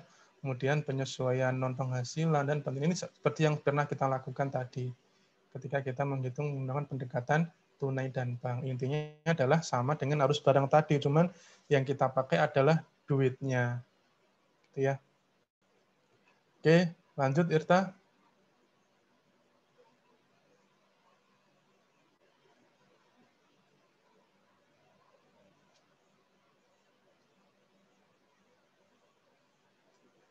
Oke. Pengujian arus piutang ini, ya, ini adalah pengujian untuk mendapatkan jumlah pelunasan piutang usaha dalam satu waktu. Ya. Jadi tadi kita lihat bahwa ketika kita menggunakan metode penjualan itu accrual, artinya kita mengakui penjualan pada mengakui piutang pada penjualan, tentu kita dalam sisi debit kita punya piutang. Nah, dengan arus piutang ini maka kita bisa tahu kira-kira penjualannya seberapa besar, gitu ya. Nah, biasanya ada dua cara. Yang pertama, kita hanya menggunakan mutasi kredit akun piutang, ya. Jadi untuk menelusuri penjualan yang accrual, yang bisa dihutang, yang bisa dibeli kredit itu, kita bisa menggunakan mutasi akun piutang, ya. Kemudian untuk kita juga bisa menggabungkan pengujian arus uang dengan utang piutang sekaligus. Jadi kita mau mengcapture nih penjualan tunai maupun penjualan cash maupun penjualan kredit, sehingga kita menggabungkan arus uang dan juga arus piutang, utang piutang sekaligus. Nah, ini bisa kita lakukan. Tentu kalau akun piutang ya sama dengan yang tadi, konsepnya adalah pelunasan melalui kas atau bank, ditambah pelunasan non-kas atau bank, ditambah saldo akhir dikurangi saldo awal. Berarti ini adalah peredaran usahanya. Itu ya. Sementara untuk yang utang, untuk kaitannya sama pembelian. Jadi berapa saldo akhir utangnya, berapa pembelian tunainya, kemudian pelunasan utangnya, saldo awalnya, kemudian kita ketemu pembelian, gitu ya.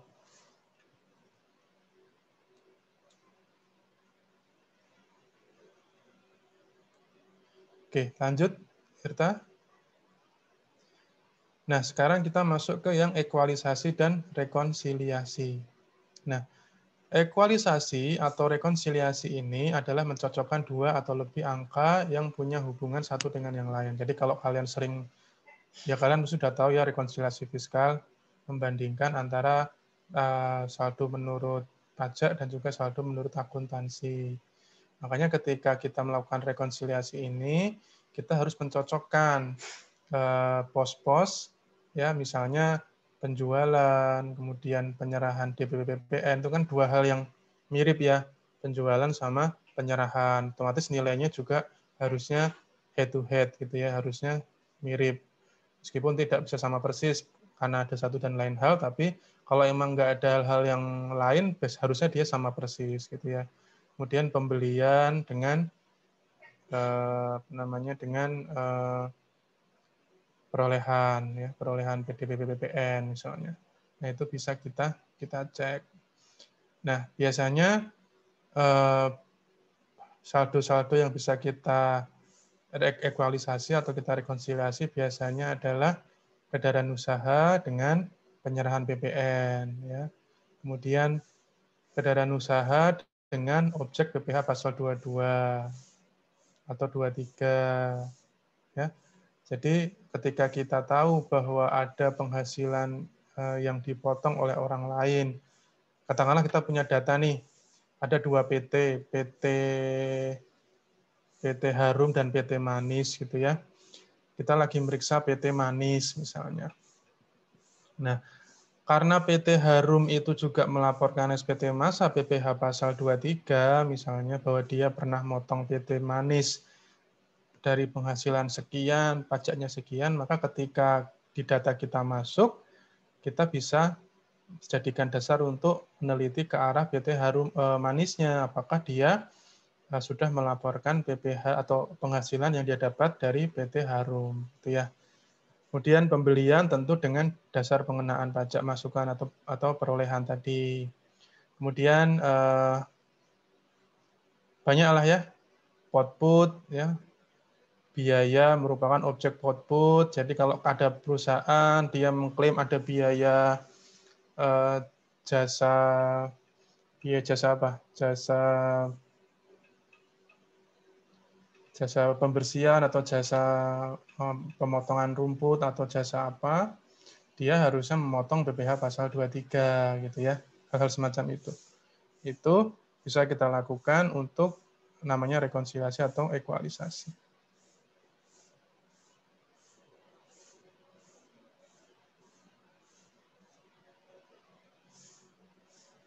Lanjut, Irta. Nah, untuk ekualisasi itu ada ekualisasi PPh badan, ya.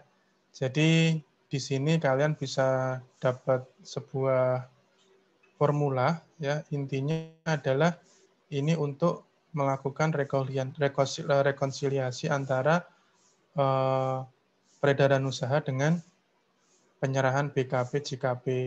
Jadi kita mau cari tahu nih apakah memang kaitannya peredaran usaha dengan penyerahan itu sudah rekonsiliasinya sudah bagus gitu ya. Nah, tentu kita harus kurangi nih, kita harus tambahkan uang muka pelanggan akhir ya. Kemudian pendapatan yang ditangguhkan, penyerahan antar cabang, harga jual aktiva. Jadi ini hal-hal yang memang harus kita jumlahkan. Gitu ya. Tentu kalian bisa ya. Kemudian kenapa ini pemberian cuma-cuma kok ditambahkan? Gitu ya. Karena apa? Karena ada penyerahan tetapi tidak dihitung sebagai peredaran usaha. Jadi karena kita ingin mencari tahu jumlah penyerahan, maka hal-hal penyerahan barang yang tidak masuk ke peredaran kita tambahkan dulu ya, pemakaian sendiri, kemudian penyerahan tahun sebelumnya yang difakturkan tahun ini, gitu ya. Nah, ini harus kita hitung dulu. Nah, dikurangi apa? Dikurangi hal-hal yang terkait dengan yang seharusnya dia dikurangkan dari penyerahan tahun ini. Ya, ada uang muka pelanggan. Jadi uang muka pelanggan ini kan secara prinsip sebenarnya dia itu belum ada penyerahan, gitu ya, sehingga dia dikeluarkan dari penghitungan untuk penyerahan tahun ini. Ini bisa saja dia uang mukanya tahun ini, tetapi penyerahan barangnya dilakukan tahun depan. Nah, ini adalah formula. Jadi kalian bisa membaca semacam gambarannya, teknik-tekniknya sebenarnya hal-hal apa saja sih yang bisa ditambahkan, apa saja yang bisa dikurangkan, gitu ya, sehingga muncul nilai penyerahan sesuai dengan pemeriksa pajak itu harusnya berapa. Oke, lanjut Irta. Nah, ini untuk yang objek output misalnya. Nah, kita mau nyari tahu objek output menurut kita sebagai pemeriksa, ya. Nah, tentu kita harus masukkan objek-objek yang terkait dengan PPh pasal 21, 23, 26 gitu ya, atau final.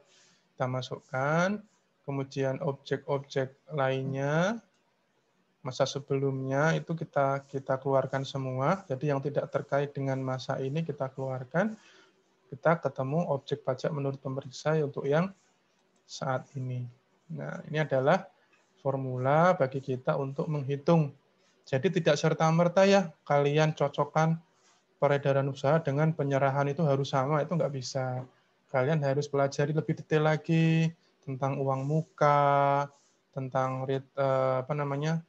pendapatan yang ditangguhkan, ya, penyerahan antar cabang. Nah, itu harus kita identifikasi lagi. Untuk yang output tentu kita harus cek apakah ini adalah objek dari masa sebelumnya yang dibawa ke sini, ya, atau kemudian ada yang dipotong dan dilaporkan masa berikutnya dan sebagainya. Seperti itu. Kemudian lanjut. Nah, ini adalah permintaan keterangan atau alat bukti. Nah, sebenarnya kita tahu bahwa kita bisa meminta keterangan atau bukti dari pihak ketiga, ya. Jadi yang ada hubungannya dengan wajib pajak. Biasanya kalau di sini sih seringnya kita ke bank, ya, ke bank. Kemudian kalau memang laporan keuangannya itu diaudit oleh akuntan publik, kita bisa ke akuntan publiknya. Kemudian kalau terkait dengan perolehan harta berupa tanah bangunan atau penjualan tanah bangunan, kita bisa ke notaris, gitu ya, dan sebagainya. Lanjut. Nah, konfirmasi ini, ya, ini untuk memperoleh penegasan atau kelengkapan data informasi yang kita miliki kepada pihak lain. Nah, tentu ini sebenarnya hampir sama dengan permintaan keterangan tadi, tapi konfirmasi ini biasanya sifatnya adalah surat menyurat, gitu ya. Kita bersurat ke BPN, gitu, dan sebagainya. Nah, konfirmasi ini bisa kita cantumkan angkanya, bisa juga kosongan. Misalnya, kita ada informasi nih bahwa wajib pajak itu diketahui dia menjual tanahnya di daerah Bogor seharga sekian misalnya. Nah, itu bisa kita cek tuh ke BPN Bogor. Pak, betul nggak sih ada, atau ke notarisnya, betul nggak sih ada transaksi pengalihan tanah begitu ya. Nah, itu kalau ada angkanya, kita tahu angkanya berapa harganya. Tapi kalau kita nggak tahu angkanya, misalnya kita pengen mencari tahu berapa sih nilai penjualan katakanlah kita mau jual apa ya, yang selain tanah bangunan apa kira-kira? Penjualan mobil misalnya. Jualan mobil itu dipindah tangankan ke siapa? Nah, itu bisa kita cek ke dealernya atau ke lawan transaksinya, itu bisa kita cek. Nah, karena kita nggak tahu nominalnya, bisa kita tanyakan berapa nominalnya gitu ya. Jadi karena kita nggak tahu nih berapa nominalnya, kita bisa cross check. Jadi bisa kosongan ya, bisa kosongan. Nah, prosedurnya gimana ya? Tentu kita harus tentukan datanya dulu, tentukan pihaknya dulu, kemudian bikin surat konfirmasi. Gitu ya. Nah, kita sekarang juga ada namanya Exchange of Information EOI ya. EOI ini terkait dengan akses untuk kita bisa membuka data-data yang ada kaitannya dengan pihak yang di luar negeri. Misalnya ada data ekspor, misalnya ekspor ke PT yang lain gitu ya, ke perusahaan di luar negeri sana. Tentu kita bisa minta informasi apakah betul perusahaan itu menerima cash dari Indonesia. Kalau betul berapa jumlahnya. Nah, dari mana sumbernya. Nah, bisa kita jadikan dasar untuk menambahkan atau mengkoreksi peredaran atau penjualannya si perusahaan kita. Ya.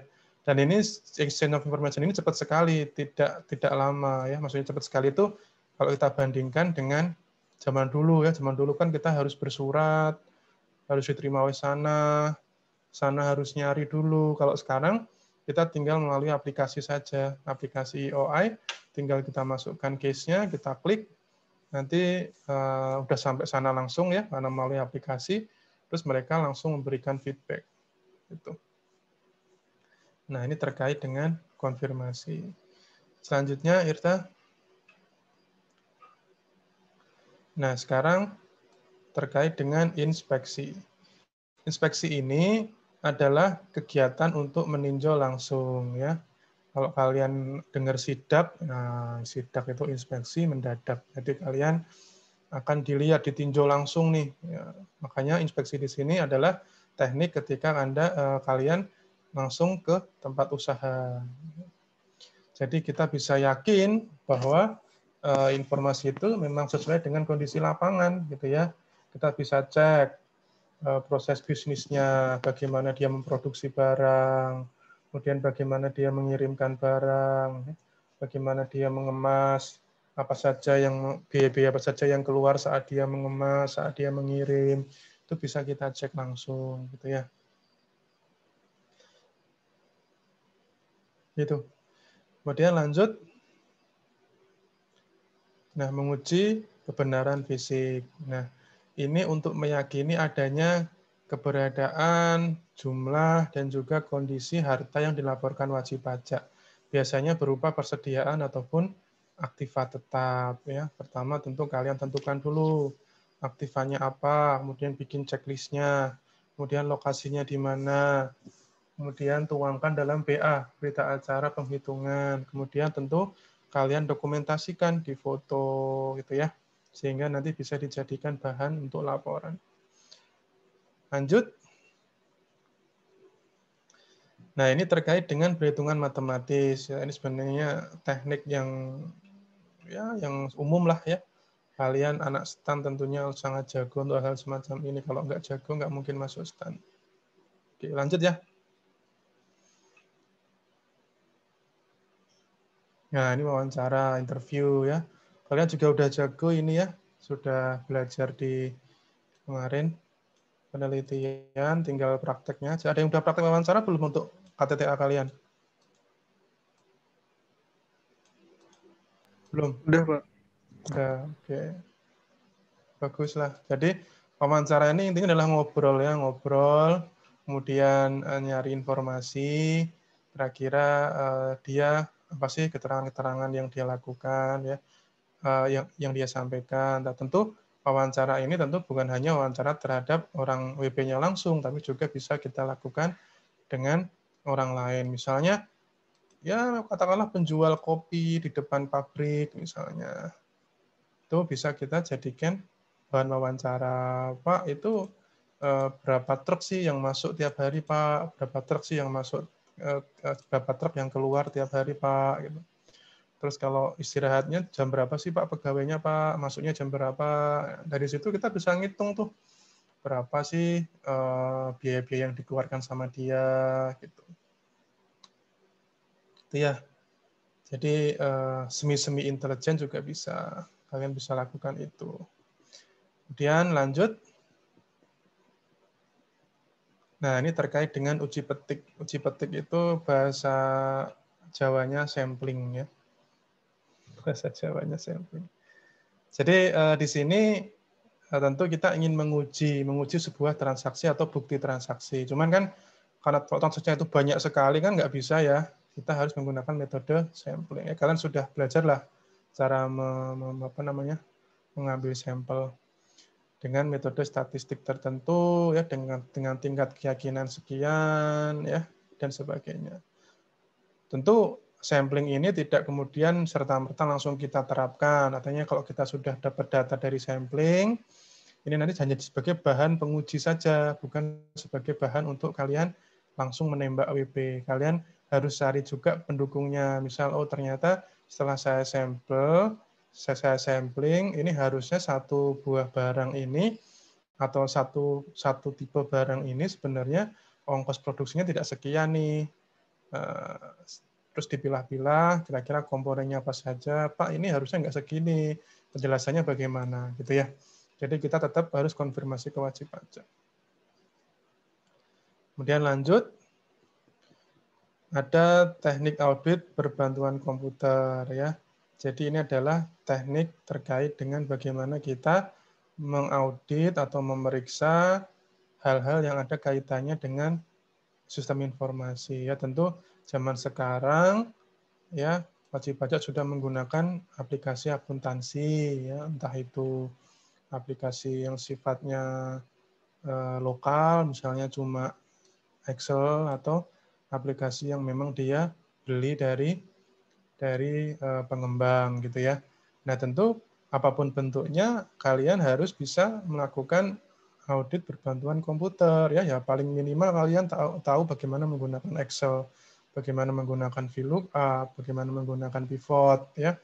Jadi kalian nanti ketika mengaudit data yang banyak itu bisa kalian lakukan menggunakan Excel. Nah, meskipun nanti dia katakanlah perusahaan itu pakai aplikasi akuntansi yang canggih pun, kalian tetap bisa minta mereka untuk mengekspornya ke dalam bentuk Excel dan bisa kalian teliti menggunakan teknik-teknik yang ada dalam Excel misalnya. Atau kalau kalian lebih canggih lagi, kalian bisa menggunakan Microsoft Access. Lebih canggih lagi, kalian bisa menggunakan aplikasi yang lain yang lebih expert lagi. Nah, itu adalah terkait dengan TAPK. Ya. Selanjutnya, nah sekarang kita terakhir nih, teknik-teknik pemeriksaan yang lainnya. Nah, di sini tentu tekniknya kita bisa melakukan banyak hal ya. Jadi bisa kita kembangkan atau kita bisa melakukan teknik lain yang berlaku umum. Sehingga ketika kita melakukan teknik itu, tentu kita harus bikin penjelasan. Kenapa kita pakai teknik itu, gitu ya. Kemudian alasannya apa.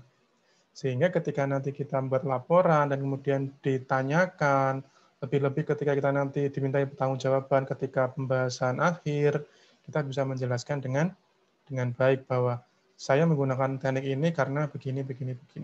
Sekali lagi, ini semua tidak saklek ya, tidak saklek. Kalian bisa menggunakan menggunakan pendekatan atau menggunakan teknik yang kalian rasa itu cocok dengan usahanya wajib pajak misalnya. Misalnya dia perusahaan jasa, ya dia tidak akan punya persediaan sama sekali, ya. Tentu kalian menggunakan teknik-teknik yang lain. Misalnya teknik kira-kira biayanya itu habis di mana sih kalau jasa? Oh, dia meng-hire orang ternyata. Jadi kebanyakan habisnya dibayar orang. Berarti harusnya saya klarifikasi ke orang itu, saya cek orang itu laporan SPT-nya apakah betul sudah digaji dengan nilai segitu, apakah sudah dipotong dengan benar atau tidak, dan sebagainya. Nah, itu adalah untuk teknik-teknik pemeriksaan yang poin 1-17 tadi ya. Selanjutnya, Irta.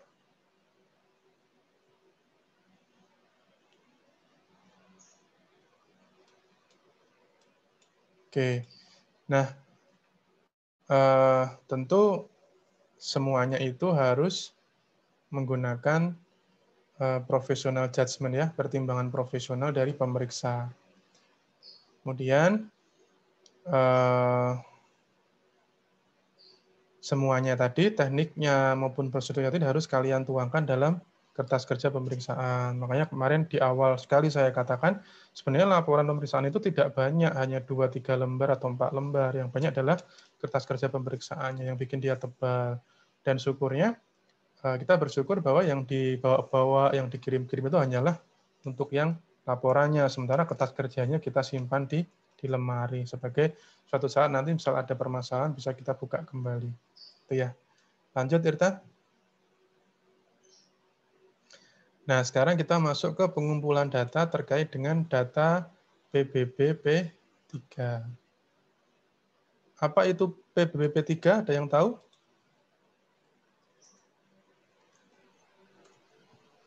Izin menjawab, Pak. Ya, silakan. Kalau seingat saya, pajak, bumi bangunan, tambangan, perkebunan, perhutanan. Iya, oke, betul, Bung. Sebenarnya ada P5L, Pak. P5, kalau sekarang iya, P5L, betul. Pak. Iya. Ada betul. panas bumi juga dan lainnya, Pak. Iya. Betul. Makasih, Agung. Iya, Pak. Lanjut, Irta. Nah, ini nanti kita singkat saja bahas ya. Jadi, tentu ketika kita ngumpulin data PBB 3 ini, ya, kita harus identifikasi dulu dokumen-dokumennya, ya, data informasinya, ya. Biasanya kalau PBB kan ada di SPOP ya, SPOP, SPPT, kemudian bukti pelunasan dan sebagainya. Nah, ini kemudian setelah bukti itu setelah kita identifikasi dokumennya, datanya, informasinya, kita kumpulkan bukti pemeriksaannya dengan menggunakan teknik pemeriksaan yang tadi kita bahas.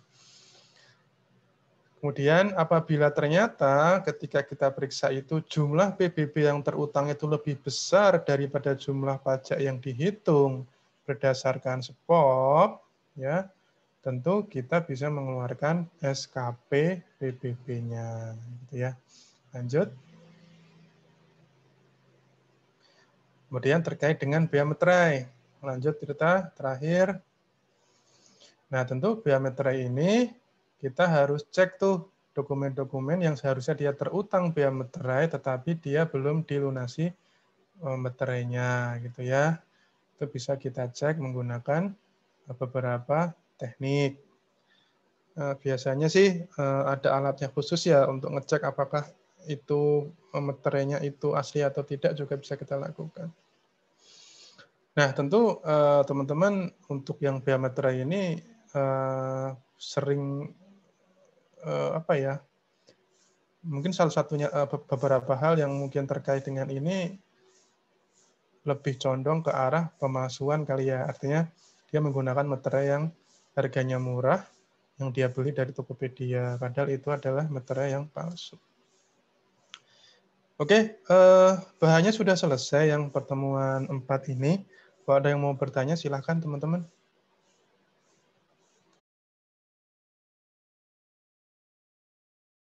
Izin bertanya, Pak. Silakan. Terkait Siapa ini? Syafa, Pak. Ya, siapa? Yang tadi pengujian arus barang, pengujian arus piutang-utang itu kan ada kayak penyesuaian, Pak. Nah, contoh-contoh penyesuaiannya itu apa ya, Pak? Soalnya kan ada yang positif negatifnya tadi. Oh iya, biasanya penyesuaian itu dilakukan untuk mencari kondisi-kondisi yang di luar itu. Coba, Irta coba balik ke slide yang tadi, Irta, yang arus piutang, arus utang. Atas sekali. Nah, ini. Nah, ini tentu di sini ada penyesuaian, gitu ya. Kenapa ada penyesuaian? Ini seperti slot yang diberikan oleh si pembuat teknik ini dalam SE65, dia memberikan slot terkait dengan penyesuaian apabila memang ada. Contohnya apa? Contohnya misal kita mau menguji arus piutang ya. Jadi arus piutang ini kita uji. Pertama, kita cari berapa sih pelunasan, ya, lunasannya berapa. Jadi piutang yang sudah dilunasi itu berapa. Kemudian pelunasan yang sifatnya dia non-kas atau pelunasannya itu menggunakan metode lain, misalnya menggunakan metode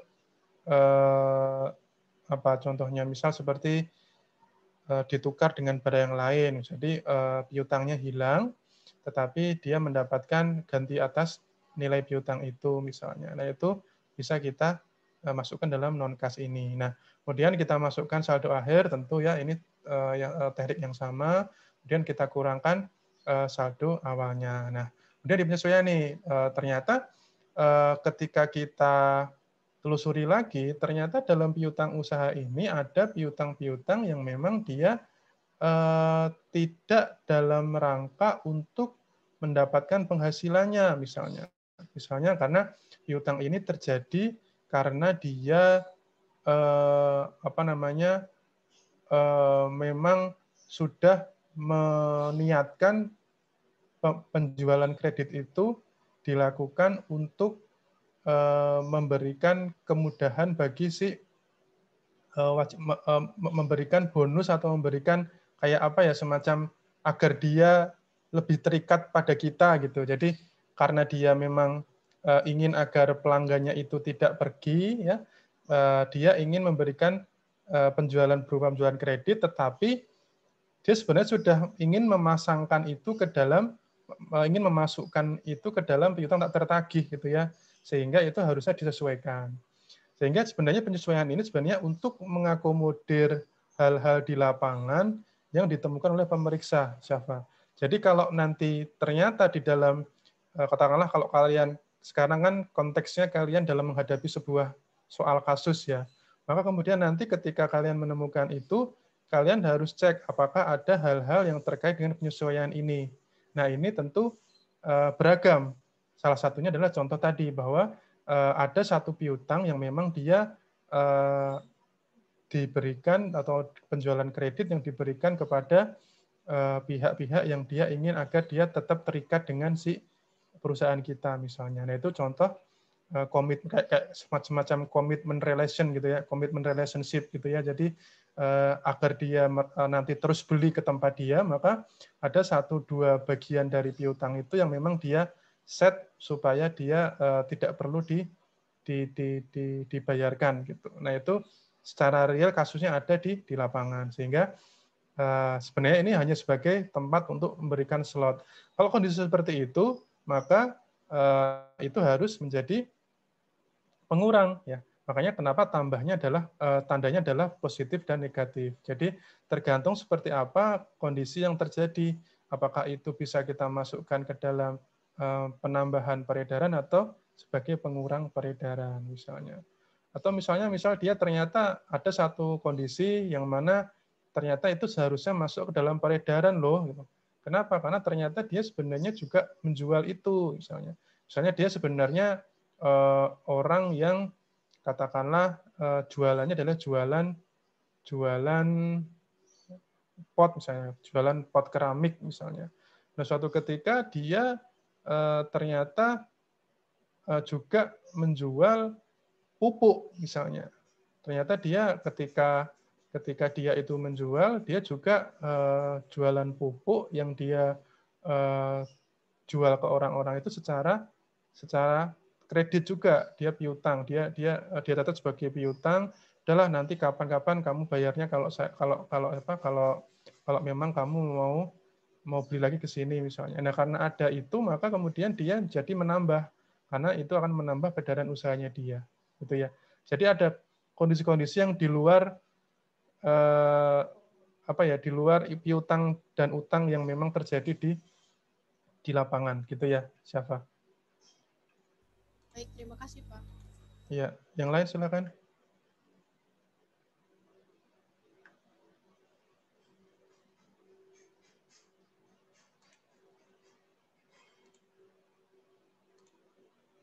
Nggak ada? Udah capek?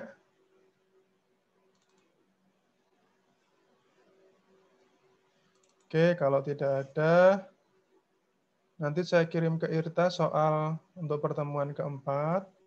Ya, nanti silahkan kalian kerjakan ya, sama seperti kemarin kondisinya. Sekarang satu soal saja. satu soal saja, kemudian nanti waktunya sama 24 jam. Jadi mulai dari jam 10 sampai dengan jam 10 besok ya. Silakan dikumpulkan. Tenang, saya tidak akan nilai angka akhirnya, saya menilai bagaimana pola pikir atau asumsi yang kalian pakai gitu ya. Jadi sebenarnya itu akan membebani saya ya, secara penelitian akan sangat terbebani karena saya harus baca satu-satu gitu ya. Kalau saya cuma menilai angka akhirnya, maka saya gampang saja tinggal cocokkan dengan jawaban saya, oh ini salah, ini salah, ini salah. Tapi kalau saya harus ngecek pola teknik kalian menganalisis, itu PR bagi saya juga. Tapi nggak masalah, yang penting tugas saya adalah agar kalian memahami tekniknya, karena di lapangan nanti yang paling penting adalah bagaimana kalian melaksanakan teknisnya, dan juga bagaimana kalian bisa melakukan professional judgment. Gitu ya. Oke, terakhir ada yang mau bertanya, silakan. Terakhir. Izin, Pak. Ya, silakan. Tadi kan katanya kalau bisa pakai Excel ya, Pak. Kalau Excel itu bisa nggak, Pak? Kira-kira di-upload ke LMS? Kalau bentuk Excel. Maksud saya Excel itu kalian bikin tidak pakai Excel, kemudian kalian ekspor di PDF, itu aja sih. Oh, ya. Baik. Jadi Terima kasih, Pak. biar kelihatan, Ya. biar kelihatan penghitungannya. Baik, teman-teman, terima kasih ya atas partisipasinya. Ya, mudah-mudahan kalian mengerti ya. Saya tidak akan minta kalian betul-betul paham, tapi kalian ngerti bahwa sebenarnya teknik-teknik seperti ini hanya turunan dari pengetahuan akuntansi dan pajak kalian. Jadi sebenarnya logikanya sederhana sekali, plus minus saja. Tetapi memang yang susah adalah mengidentifikasi mana-mana dia objek, mana-mana dia bukan objek, mana-mana yang dia kaitannya penyerahan sama peredaran, yaitu pengetahuan SPT dan juga pengetahuan pajak dan akuntansi kalian harus bagus, gitu ya. Oke, terima kasih sekali lagi. Mohon maaf bila ada kekurangan. Mudah-mudahan hari ini puasa kalian lancar bagi yang berpuasa. Mudah-mudahan kalian sehat selalu. Tolong meskipun memang angka positif COVID sudah mulai datar di angka 5.000-an, tetapi kita harus waspada ya, jangan seperti India yang kita lalai kemudian sampai 250.000 kasus dalam satu hari. Itu sangat luar biasa. Ya, selamat siang. Assalamualaikum warahmatullahi wabarakatuh. Waalaikumsalam. Waalaikumsalam warahmatullahi Terima kasih, Pak. Terima kasih. Terima kasih, Pak. Ya, selalu ya.